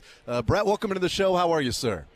I'm good, man. Big fan of the show, Jason. Listen to you guys all the time. Appreciate you having me on. I just wish you guys didn't take yourself so seriously. I think you need more sarcasm in the show, especially in regards to Mick Schaefer. So I just, you guys are just always so stuffy. I just wish you, weren't so serious all the time. Well, that's the thing is, like, when it comes to, like, fun in sports, I don't think we should have fun with sports. There should be less fun with our fun. You guys hate fun. You're just anti-fun. Yeah, we're a classy show, very classy. Appreciate you having me on. No, we love talking to you as well, Brett, and congratulations, man, and you guys are heading to the Elite Eight. How you feeling this week as opposed to a few weeks ago here in Kansas City? I have to imagine that was quite the celebration and quite the feel for you guys getting that win and heading to Evansville now. Yeah, no, it was great. So, in Division II, we have 8 regions, and the 1 seed in the region hosts. So we were the 1 seed in the Central region and got to host our region, and so we got to play games here in Lee Arena, and our fans really showed out. We got a sellout for the regional final Tuesday. It was packed the other games, and so that was a pretty cool experience to host NCAA tournament games at home with our fans. Our guys really, really played well. We've had a really good year. These guys have been really consistent with everything, but when the lights came on and they needed to perform, they were terrific this past weekend. And to get to do that in front of our home fans in Topeka, that was special. And so now, the winners of each region, there's 8 regions, winner of each region now goes to Elite Eight. So great opportunity for us, and feel really good about how we played, and see if we can go win another 3-game tournament this week. Yeah, and a little different too is that now that it's the Elite Eight, we reseed, we did not like the Division I NCAA tournament. So I'll get into that here in just a little bit with you. But the you making your run and winning the region. How much do you use the MIAA first round, surprise, and obviously not getting what you guys wanted to accomplish at Municipal? How much do you use that for, I don't know, wake-up call? I have no idea if that would be the case, but maybe just a day where they hit threes and you guys, struggled from behind the arc. But how much do you use that as the sense of urgency as you guys got started for your, NCAA tournament run after the conference tournament? Yeah, no, that was disappointing. We had played well in Kansas City over the years, and we love the MIAA tournament there in Municipal. Kansas City does a great job of hosting that, and that's always a great experience for our guys. And we didn't play well. The team we played, obviously played well, and they deserve a lot of credit. We were able to, I thought, learn a lot from that. We'd only lost a couple times all year, and I thought like we went into that tournament with a lot of confidence, but in some ways I think it kind of helped us get our edge back. You try to spin that into a positive as much as you can. And, we had a good week of prep this past week. After that, I think our guys were, obviously hungry to avenge that and had a bad taste in their mouth. So, credit to our guys for using that as motivation and spinning that the right way. And then, we played really like we had played for most of the year this past week in the regional, and we're able to regroup. Visiting with Brett Ballard, and not only regroup, I mean, you guys, you seemed like you guys were pretty ticked off about that. And you mentioned the home crowd and everything because, you went out and just you dominated the region. So it wasn't like, there wasn't a nail biter at the end there, Coach. You guys went out and dominated. And I guess how does that feel when you feel like maybe your team, home crowd, all of that stuff, which you give credit to, but you guys went out and executed when you feel like your team, all right, we're playing like a version of ourselves and not the disappointing end or beginning even to the MIAA tournament that, hey, this is who we are as a Washburn program. Yeah, no, you're exactly right. I think, our average margin of victory this year had been right at 20 points a game. And yeah. So again, a ton of credit to our guys. They played at a really high level, and people may look at that and say, well, who are you playing? We played a top 25, strength of schedule in the country. The MIAA has has been one of the best, Division II leagues in the country, if not the best. I'm sure we'll talk about Drake here in a minute, and Ben McCollum knows that Northwest Missouri all those years, who was in our league. And, our region, so the winner of our region has won the national championship 7 out of the last 10 years, or played in it 8 out of the last 10. So traditionally this region has been one of the best, if not the best in the country. And we felt like this year was no different. There's a lot of good teams, a lot of good coaches. And so, again, I thought we had a chance to win the region. There's no question about that. I really like my team and where we're at. But to play at the level we did was pretty special. I just felt like on both sides of the ball we were locked in. And then I still think that crowd just really helped create a vibe, and you play with that energy when the crowd's that into it. And we led Division II in attendance this year, so I thought our fans were great all year long, but it was just a different level. And for our guys, I definitely think they fed off of that, and we spun that the right way. How do you think that will be in Evansville? And when do you guys officially head there? And what do you think the crowd and the Washburn fans will be like heading east? Yeah, so we'll leave on Saturday, and we got to get in there. We'll stop in St. Louis halfway, kind of break it up, and then we'll get in there on Sunday. I think, two things. Our parents and families travel really well. We've got a ton of Kansas City guys on the roster. That's been a primary recruiting target for us. We've got 3 or 4 or 5 Kansas City guys on the roster right now, Wichita, Omaha. So we recruit this area hard, and especially Kansas City. And our families have been really good about showing up wherever we play. So I know our players will have a bunch of people there. And I don't know what the ticket stuff looks like yet, but just based off of last weekend and the people that have talked to me, I do think we'll have really good support. It's about a 7-hour drive to Evansville from Topeka, so it's not horrible. It's a pretty easy day drive and get in there. And I do think based off of what we had last weekend and the support we've had all year, I think it'll be awesome. Yeah, when my family, when we drive to Louisville to visit my in-laws, we stop in St. Louis as well. Stay the night, and we cut it in half and head the other way. And then our last stop, we do stop in Evansville. Money. Yeah, we stop in Evansville and then on our way to Louisville. So I know the trip to Evansville. Believe me, I've taken it quite often.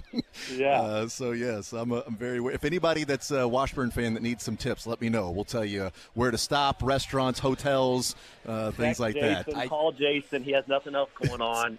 Nothing at all. Get with him, and he will be your travel agent for the week. 100%. I just made that trip last week. You did. You drove to Louisville last week. And I also stopped in St. Louis. Casinos got me. I'll say that. So that's not good, man. I'll give you a heads up, Coach. Make sure you do not let anyone go to the casino, or maybe you guys are due. You guys might be due. You can win my money back from me. I'd appreciate it. Yeah, we don't have that on the itinerary right now.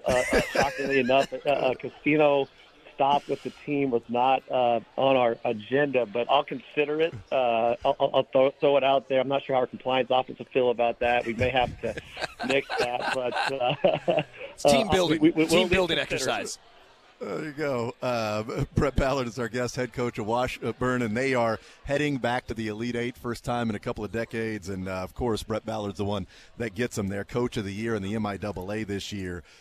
You mentioned the number of kids from the area. 4 of the starting 5 are from Kansas and Missouri, and I love the Division II, basketball. Being a guy that went to Northwest and covered in college, doing play-by-play when Ben was on the team there at Northwest, and it's always been like that there's a lack of respect or a lack of what people believe is the talent down at Division II.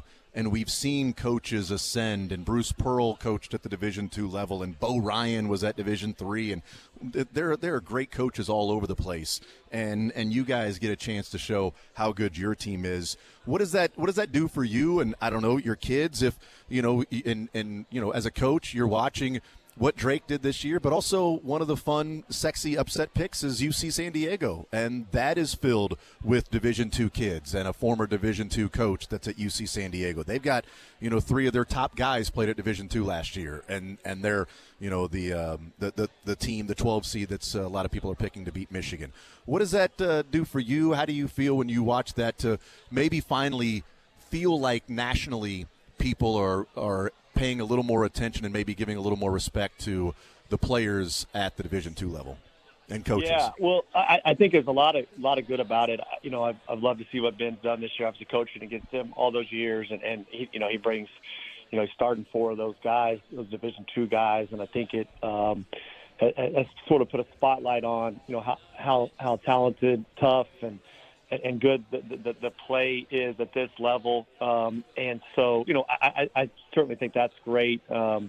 You know, I think anybody that would come and watch, you know, an MIAA game and then, you know, go watch a low major game would see that, you know, we'd be highly competitive against a lot of those, you know, low major D1 teams. And so, you know, I do enjoy that. I've always, you know, I never get too caught up in some of that. I think some people just always have a chip and are always mad about this or disrespect about that. And you know, I just try to enjoy coaching our guys and, you know, appreciate the opportunity that I have at Washburn and you know, the resources and everything that we have here that allows us to be, you know, elite. And in some ways, Jason, it actually is a negative because what's happening with the transfer portal is now a lot of these D1s are realizing, and there's some good guys at that level. Let's go poach them.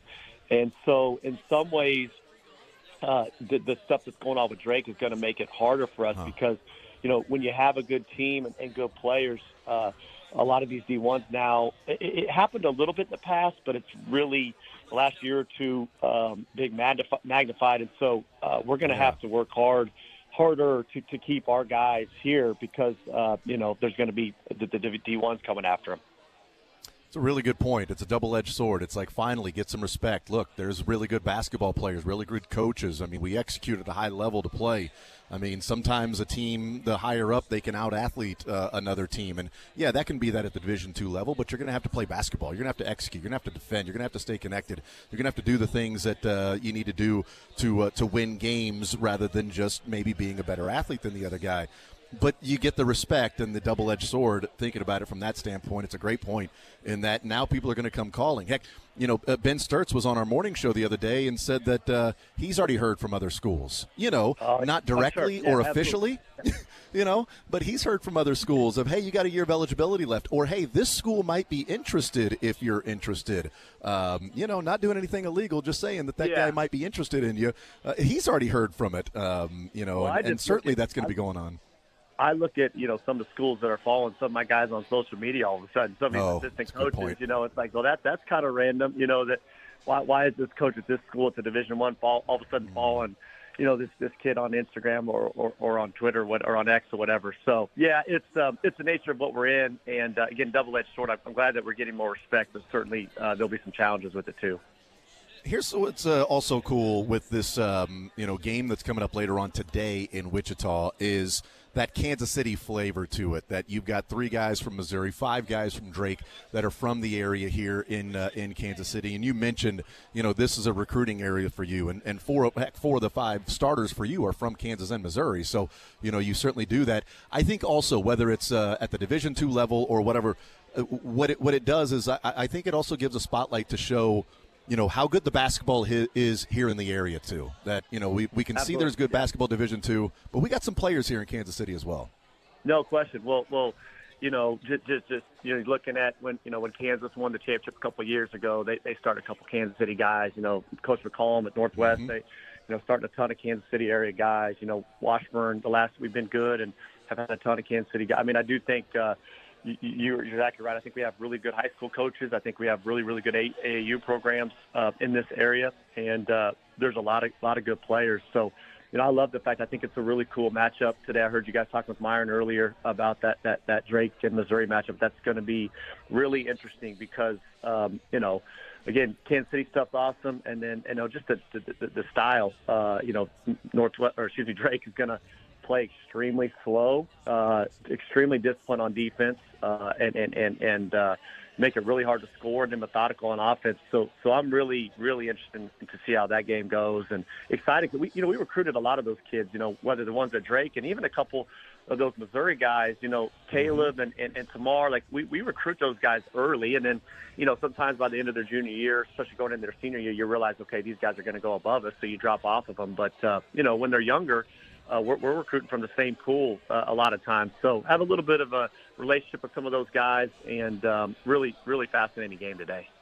Yeah, it's very cool. I was the other day looking at some of the awards last year in the MIAA because Ben starts at Drake and at Northwest is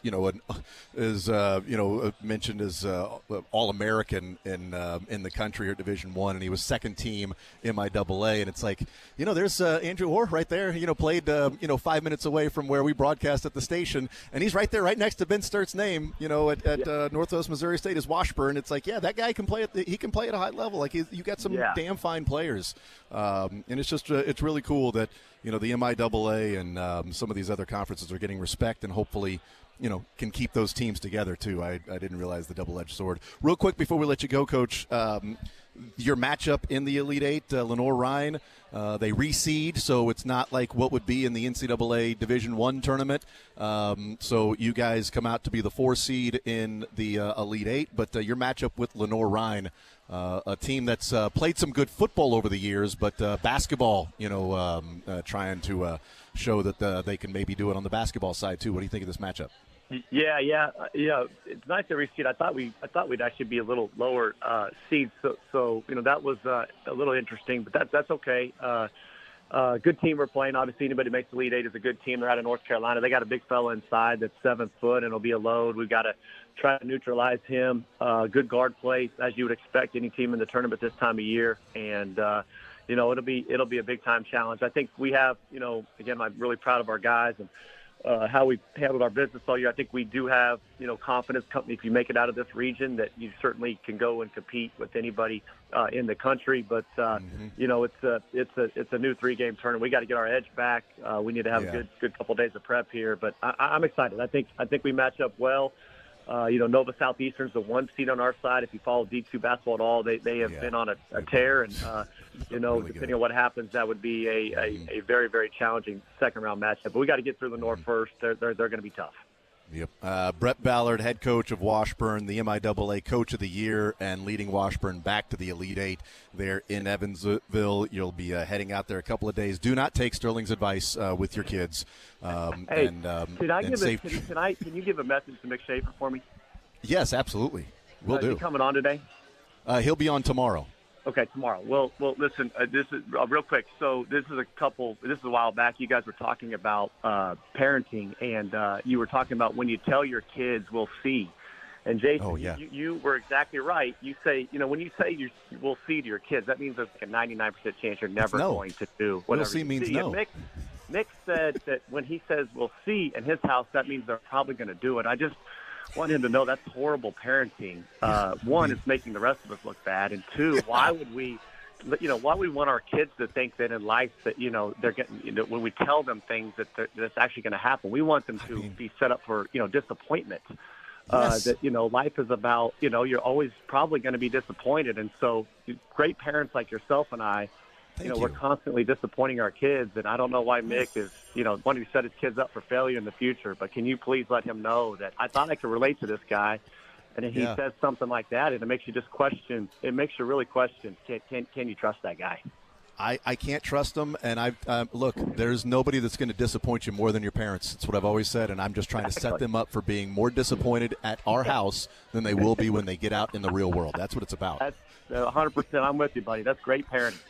Yes, thank you. Brett Ballard, great parent, great coach as well. Brett, thank you so much for joining us, sir. Safe travels there and back. Best of luck. You got some fans here in the area. We'll be pulling for you, watching Washburn, and hopefully win 3 more games there and cut down the nets and bring it back home. Thank you, sir. Thanks, guys. Seriously, love the show. Keep up the good work. Absolutely. Yes, sir. Brett Ballard, head coach of Washburn. Great guy. MIAA Coach of the Year as well. And they're heading back to the Elite Eight. First time in a couple of decades that Washburn has made it back to the Elite Eight. And as he said, Division II has 8 regions, not 4 regions. So the Elite Eight, and then they head to a different. They head to the Elite Eight, and then they reseed. And interesting, he said he thought they'd be a little lower seed. They're the 4 seed out of the 8 teams that made it, which means the second round they're going to play Nova Southeast, which is a dominant team. But that'll be a fun one. Get past Lenore-Rhine, and we'll see what happens in that game. We'll take a timeout. We'll come back, wrap up this hour next.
All right, wrapping up this hour, we will play some sports or leisure coming up in the next hour. 913-381-0810, playing some sports or leisure. Yes, it's going to be a college basketball flair to some sports or leisure, especially on the sports side. But 913-381-0810 will win some money to Johnny's Tavern, $25 to Johnny's Tavern that we will be giving away if you get a sports question and a leisure question right. Updates on the tournament. Louisville now down by 12. They were down by 15 at half. They're down by 12 now. And Wisconsin is up by 9 on Montana. That's 13 minutes into that game.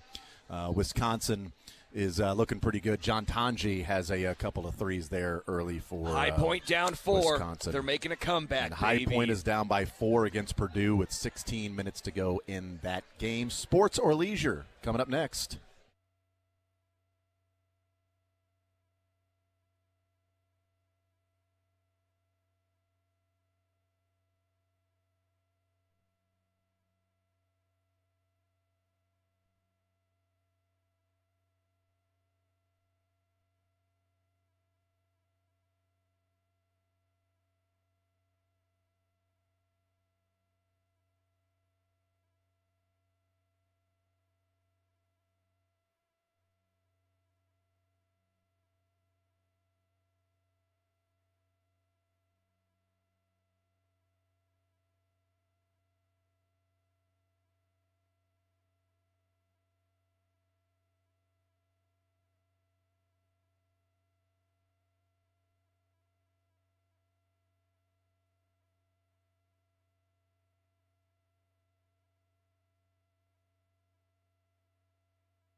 All right, it is time for a little sports or leisure. 913-381-810 is the phone number. We're hanging out at Chicken N Pickle, North Kansas City location today. One more hour to go. The tournament game's going on right now. Louisville is up by 12, 4.5 minutes to go there. Pat Kelsey, the Louisville coach, picks up a technical foul.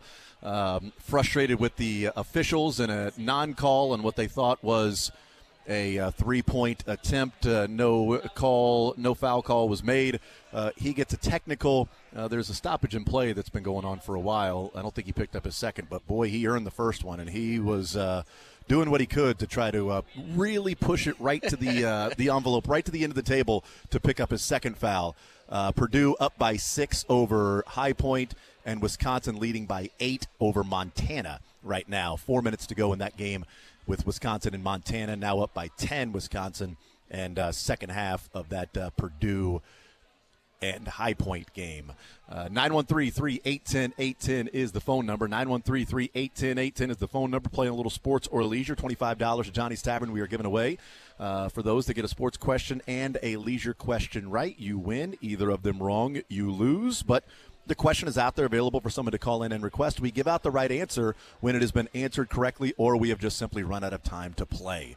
That's how you play today with sports or leisure.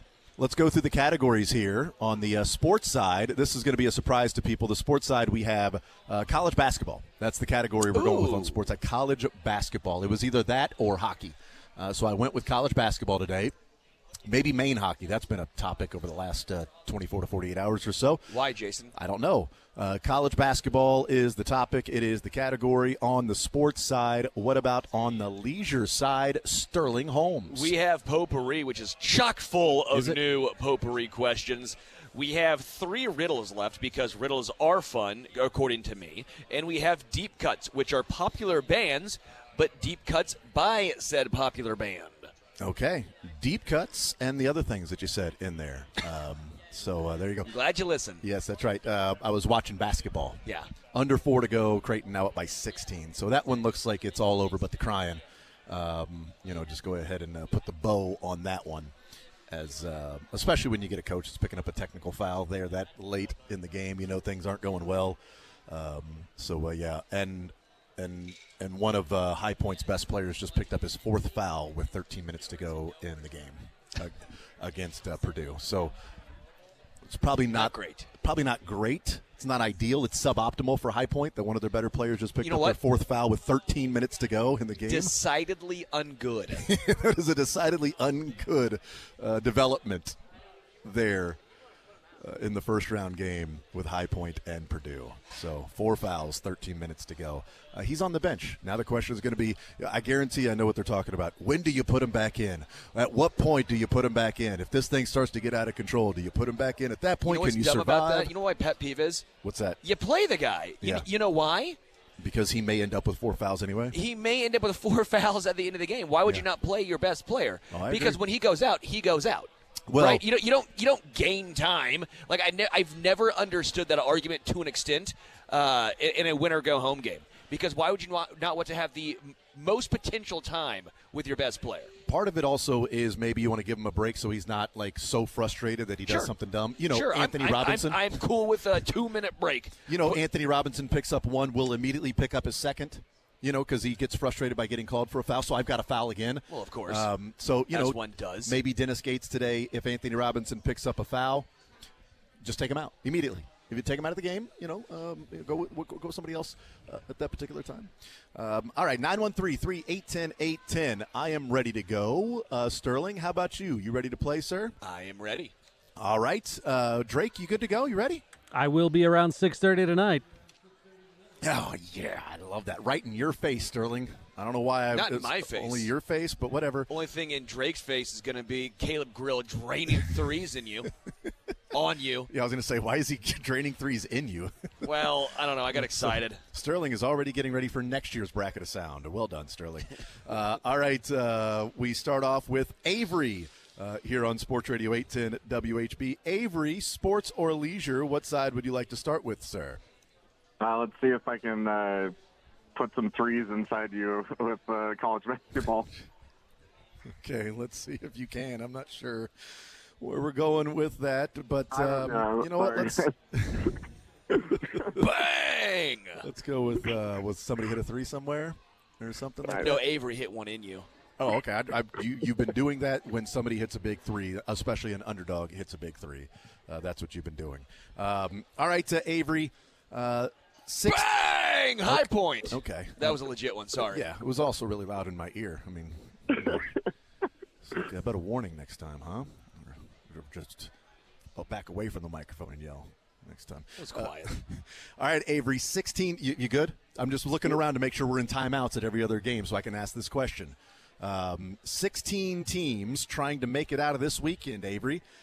Can you name either of the two teams that have the longest stretch of consecutive years making the Sweet 16 since the tournament expanded to 64? One of the team streaks is still active. I think North Carolina had the one that's not active, right?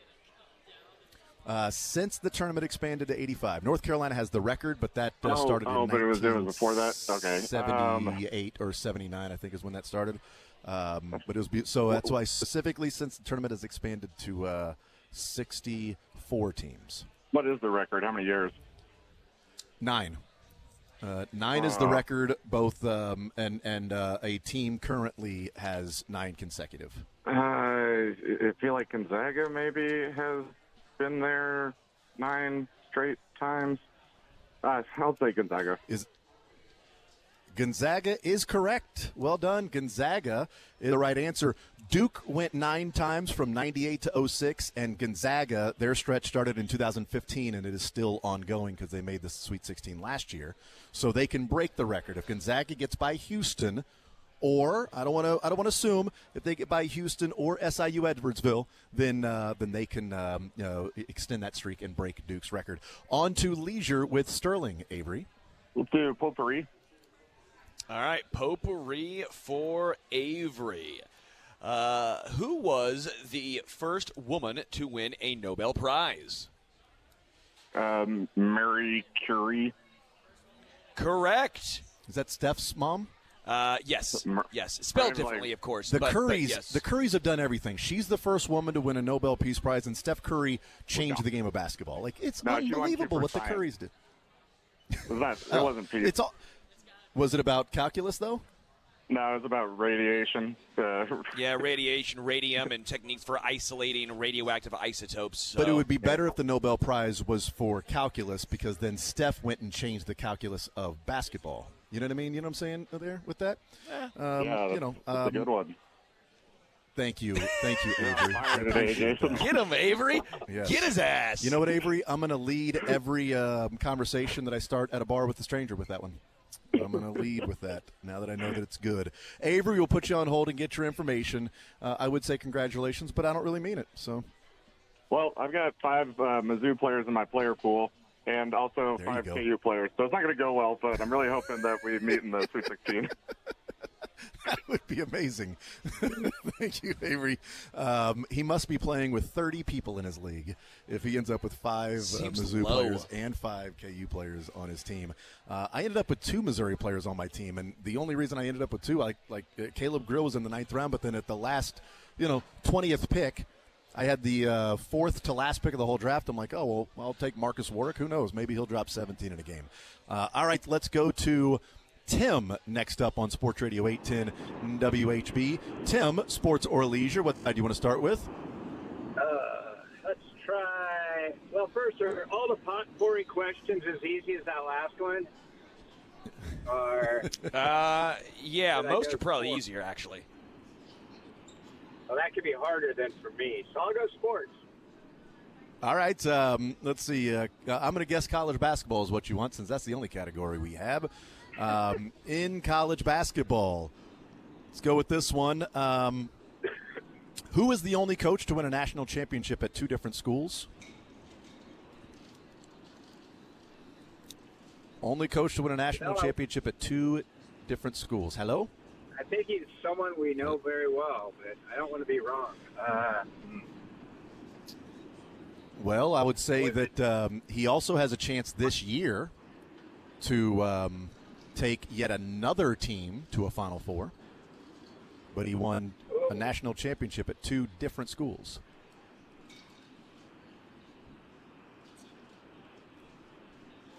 Rick Pitino? Rick Pitino is correct, Louisville and Kentucky, and he can take his 4th different school to the Final Four if St. John's wins 4 of them. Providence, Kentucky, Louisville, and St. John's if they win 4. It is insane. I've that random team in Greece. Tried to tell you, it's a pretty good coach. Over to the leisure side with Sterling. Potpourri, riddles, or deep cuts? Are these deep cuts from Sterling's collection? They are.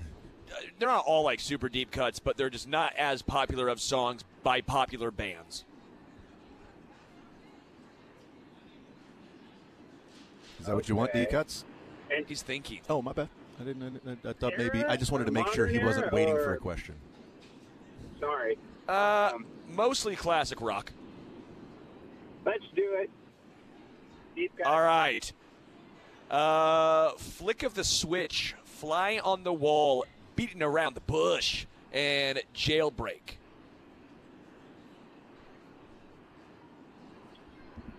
Oh. You know, if you wanted a lifeline, my brother's here at Chicken N Pickle, and he knows the answer. So I figured he would know this one. I mean, these aren't even that deep. 2 are actually album names. I believe Lebo saw the Fly on the Wall tour at Kemper back in the day. Yeah, he probably did. I actually love that song. Oh, to be a fly on the wall with Lebo on that tour. There's gonna be a jailbreak. Okay. Did he give an answer? This is gonna. Oh. Phone a friend at the Chicken N Pickle. I haven't narrowed down, but it's not crystal clear yet. What was Fly on the Wall and Flick of the switch, fly on the wall, beating around the bush, and jailbreak. I'll throw a Who Made Who in there for you as well. Yeah, AC/DC. Yeah, there you go. I'm getting yelled at now because I apparently made that too easy. But yeah, my brother was not happy that you said you throw that last one in. What are you doing, man? What are you going to give him a layup now? The show is called, the segment is Almost Everybody Wins, and I'm trying to help. It's called Sports or Leisure. That's not what the segment is called at all. Yeah, it's called Sports or Leisure. Great. You keep getting it wrong. Tim, we will put you on hold and get your information. Congratulations, sir. Thank you. I appreciate it. Absolutely. 913-381-0810. Drake, who is up next? I've kind of lost track, but I think it's Sean. Let's go to Sean then. Sean, Sports or Leisure. What side would you like to start with, sir?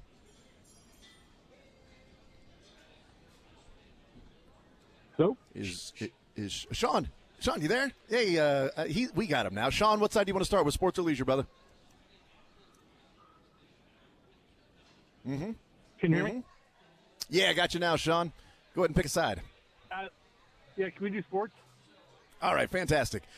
Sports for you. You a fan of any of the local schools by any chance? Definitely more Mizzou.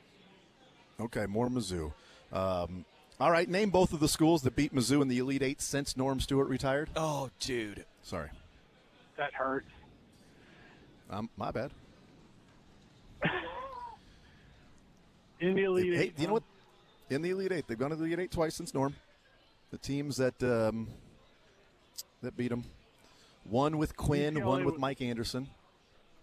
Was UCLA one of them? No, they beat UCLA to get to an Elite Eight game in which they lost. And then they beat Memphis to get to an Elite Eight game against a team that they lost. It's painful. Yeah. Mm-hmm. I'm not going to get either one of them. Thanks, fellas. Oh, all right, thank you. I appreciate it, Sean. That question is out there, 913-381-0810. Who's up next, Drake? Oh, I think. Yeah, let's try Greg. Do one more. Then. All right, we'll do one more and then we'll break. Greg, Sports or Leisure, what side do you want to start with, sir? Hey, let's go with Leisure. All right, we got deep cuts, riddles, and potpourri. I'll try a riddle, huh? All right, let's try a riddle. What can travel around the world while staying in the same spot? Travels around the world while staying in the same spot.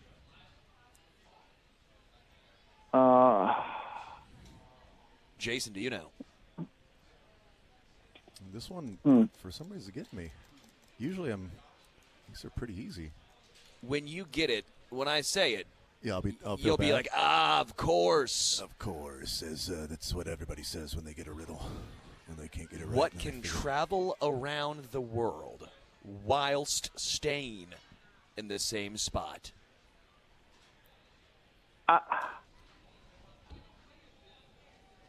How about something that mail? How about a stamp? Yes, Good it is job. a stamp. Good job. Well Nails. done. I mean, well done. that's one of nice many, job. right? That's probably one of many. Well, but stamp makes the most sense because it can be on a passport, too, if you want to do passport as far as traveling, or just even on mail, because it does not move. It stays in the same spot. There we go. Right on. All right, on to the sports side. Yeah, well done. On to the sports side, we have a question out there already about Mizzou and the Elite Eight, or we have a lot of fresh ones. I don't know that one. Let's try something else. What are my categories? All right. Sports. College basketball is the only category we have today because of the NCAA tournament. So that's what we're going with. All right, those questions have been answered. All right, who's the only team to defeat 3 number 1 seeds on their way to win a national championship? Let me see. There's maybe Villanova. 3 number 1 seeds. Wait. They beat every other number 1 seed. The maximum amount of number 1 seeds they could play. Yeah. And that would mean that they were not a 1 seed as well. Correct. Because then they could not beat 3 1 seeds if they were a 1 seed. You can only beat 2 at that point. Well, if you lose, you could beat yourself. You know what I mean? I guess, yeah, technically. I feel like the only reason we lost is because of us. We beat ourselves. We beat ourselves. Yeah. If we'd have played our game, I think we'd have put on a better show in the Super Bowl. Yeah, for sure. There is a local connection. I will say that. There's definitely a local connection in it. Well, I know that that the Jayhawks got beat as a number 1 maybe the year Arizona won. Going back a ways. You guys going back that far? Is that your guess? Is that your guess? Should that be my guess? Arizona. Is that your guess? Arizona is correct. Arizona, nice job. Arizona in a championship game where Billy Packer said, Simon says championship. Because of, Miles Jefferson, obviously, or Miles Simon.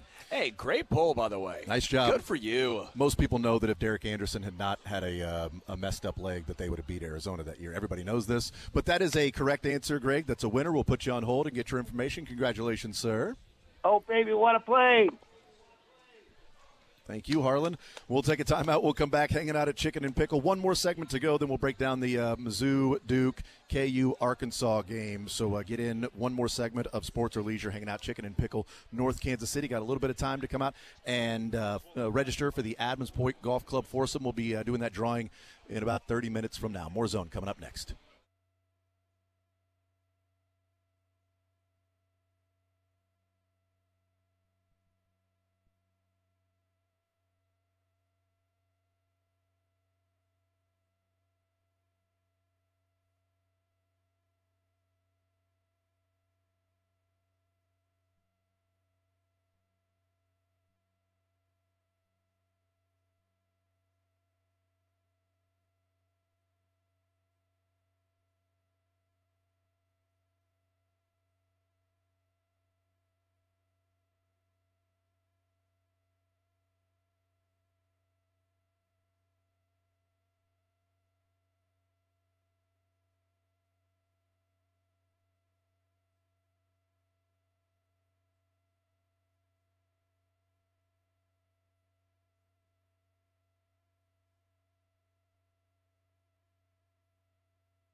Go to Sterling with the leisure. Sorry.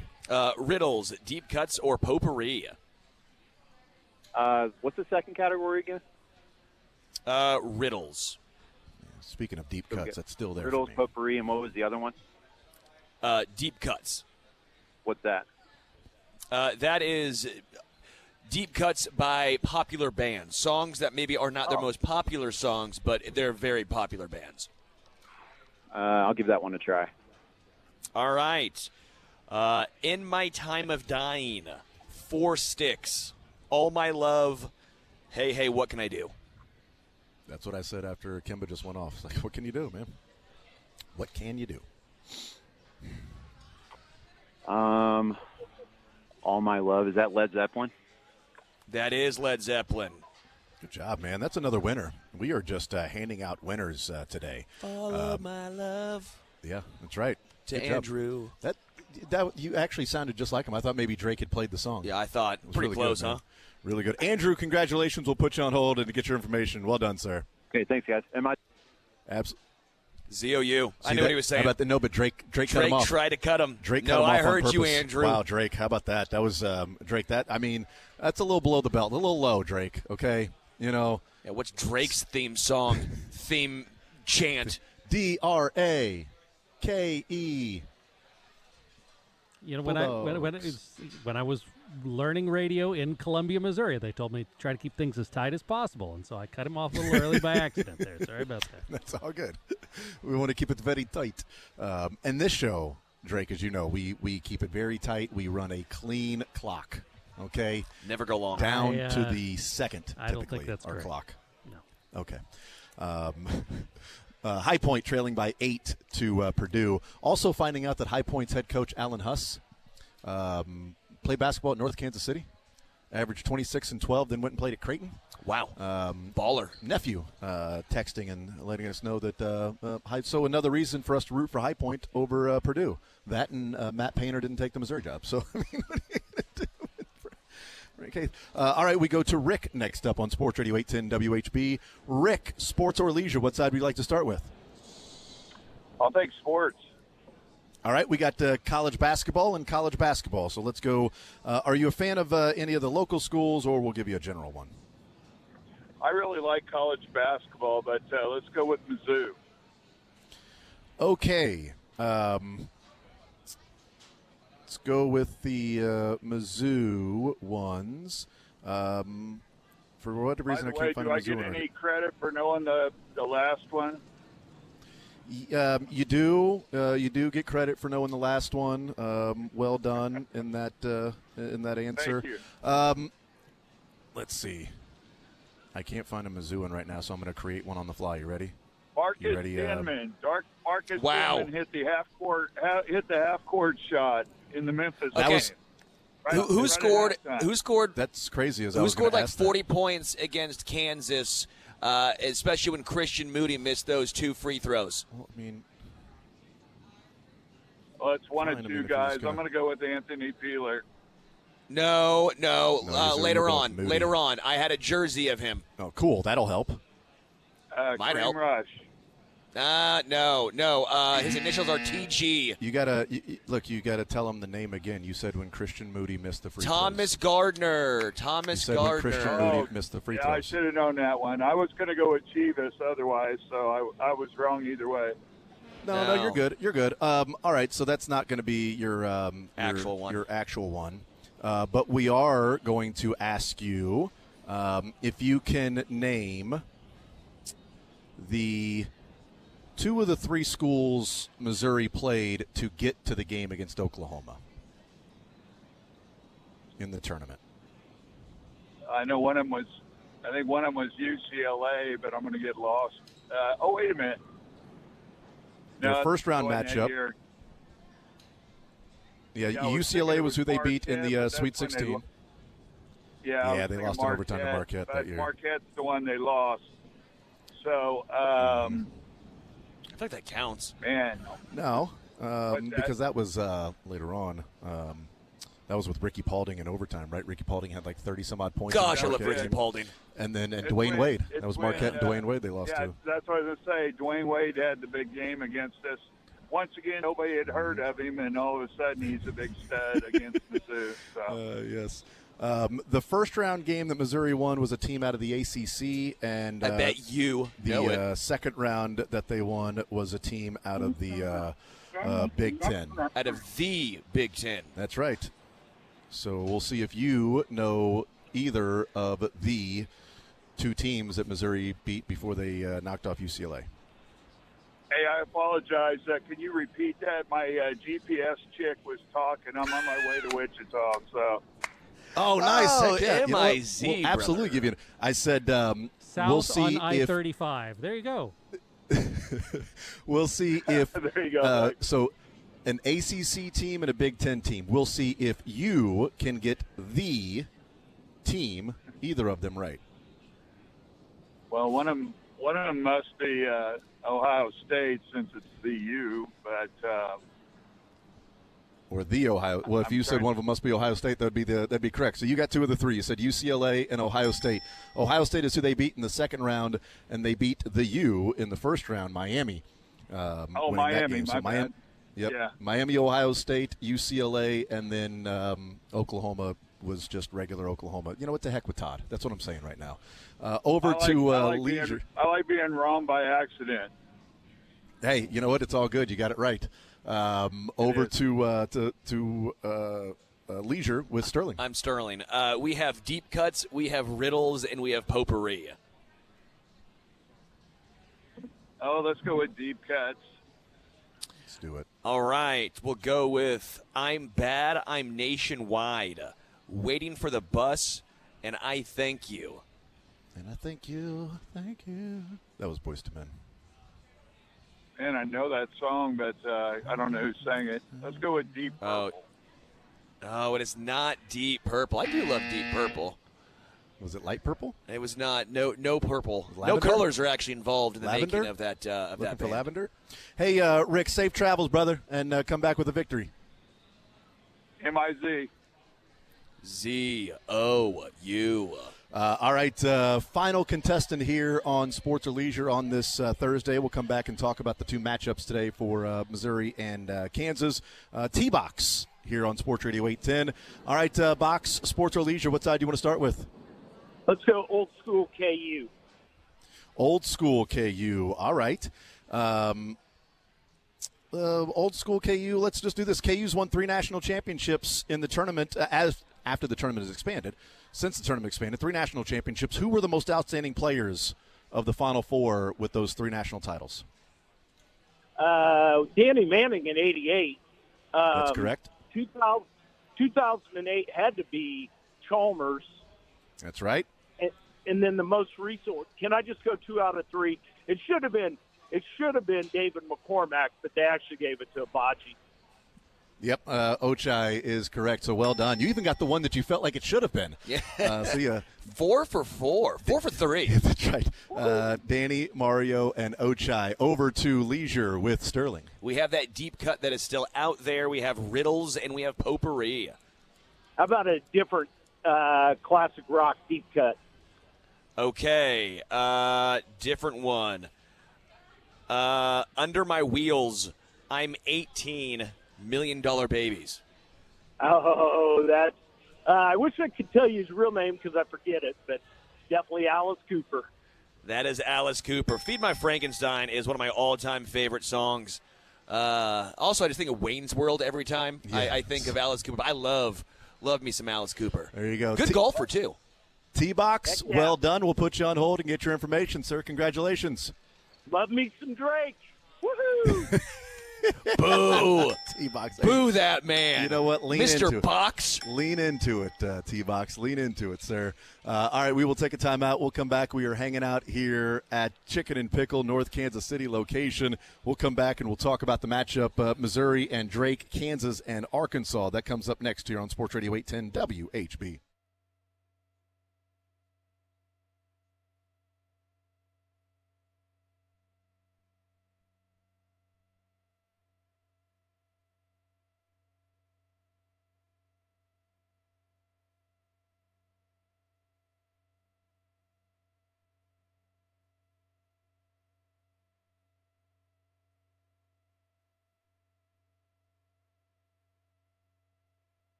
in their strategies. So here's Dennis Gates on speeding up a slower team. I don't think anything primarily goes into it. I think both teams and both programs will continue to do what they've done throughout the course of a season, and we'll continue to do that as well.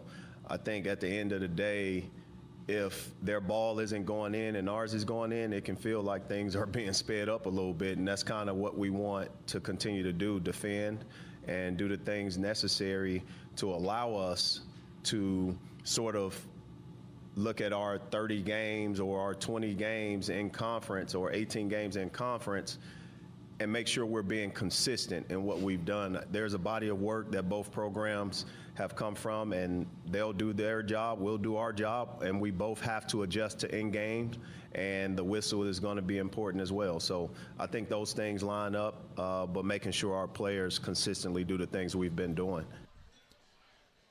I mean, it comes down to, do you play connected defense and basketball, a make or miss game? As Dennis Gates said there, it depends on if our ball's going in. If there's not, then it can seem like it's going to be a slower game, or it can seem like it's going to be a faster game. It's a make or miss game. I mean, if Drake misses open threes, it's going to be a rough day. If Missouri has open shots and they're missing open threes, and Drake is able to, play more of the defense in the lane against Missouri's size, yeah, then it'll be a difficult day for Missouri if they're not knocking down shots. I just think Missouri has multiple options, though. If they go inside to Mark That's what I'm Mitchell, saying. If they're able to constrict the defense because Missouri has a size advantage, which would leave open shots for Mizzou, and if they're missing threes, well then, it's make or miss game. I don't expect that to happen, but that would be to where it comes into where he says, depends on it. Are their shots going in? Are our shots going in? It can change the feel of a game. Here's Ben McCollum on this is clip number 7. Here's Ben McCollum on playing a slow style of basketball. Slow it down. It's that it is difficult for us to get a shot because of the athleticism on the other side of the ball. Certain games we're able to play a little bit faster and have more possessions. Obviously, Mizzou, I don't know. Defensively, they run quite a few defenses, so you kind of just have to take what they give you. If it's 5 seconds in, then you need to shoot it. If it's 25 seconds in, then shoot it. But our intent isn't necessarily to just slow the game down per se. Obviously, the SEC is a fast league and an athletic league. Mizzou's very athletic. They play very fast. They're very well coached. They're a tough matchup for anybody in the country, to be quite honest. So there you go, Ben McCollum talking about playing a slower style. Let's play clip number 8 here of Ben McCollum. He was asked about Missouri's defense and how often they switch up their defense, the different styles and strategies and schemes that they play. And here's Ben McCollum on Missouri's different defensive styles. You can't overthink it, though, meaning I think a lot of it is, to try to stymie you for 2-3 possessions at a time. Okay, maybe you score a couple times in man, they'll go to their 1-1-3 or their 2-3, whatever you call it. Then maybe they'll press with their diamond press, or they'll go man press, or they might trap you at half court, or they'll blitz ball screens on occasion, they'll switch ball screens, they'll tag from certain places and not tag from others, and so you can kind of get down a rabbit hole trying to figure it out. And a lot of it just comes back to conceptual basketball of, just playing the right way, move the basketball, do what we've done all season long, and keep it pretty simple. And that's what Missouri is going to try to do, is disrupt it just a little bit. Hey, we played man-to-man this amount of times, and now we're going to play some 1-3-1. Kansas and Arkansas get underway a little bit before that 4:30 pregame right here on Sports Radio 810 WHB. All right, Sterling, KU, Arkansas, what do you think happens in the game? Yeah, I like Kansas in this one. I would mark that with him just saying I like Kansas. No, don't you dare. No, I actually like Kansas in this one. I like Kansas against St. John, but let's take it one game at a time. I think Hunter Dickinson, DeJuan Harris, KJ Adams, the veteran leadership of those guys, obviously with Bill Self. I think Cal's a great head coach, great recruiter, but first year, obviously, in Arkansas, what's that look like? I'm going to go with the better head coach, better in-game head coach. That is Bill Self. I'm going with Kansas as well. Big Z, 7'2" is something that you need to look for because Hunter Dickinson often struggles against length. Yeah. If Hunter Dickinson is playing his game, then they'll take care of Arkansas. I'm assuming we both have Mizzou, and I'm assuming Drake has Drake. So think we're good with that. Yes. Chicken and Pickle North Kansas City location will be at 135th Overland Park tomorrow. Enjoy the basketball right here on Sports Radio 810 WHB.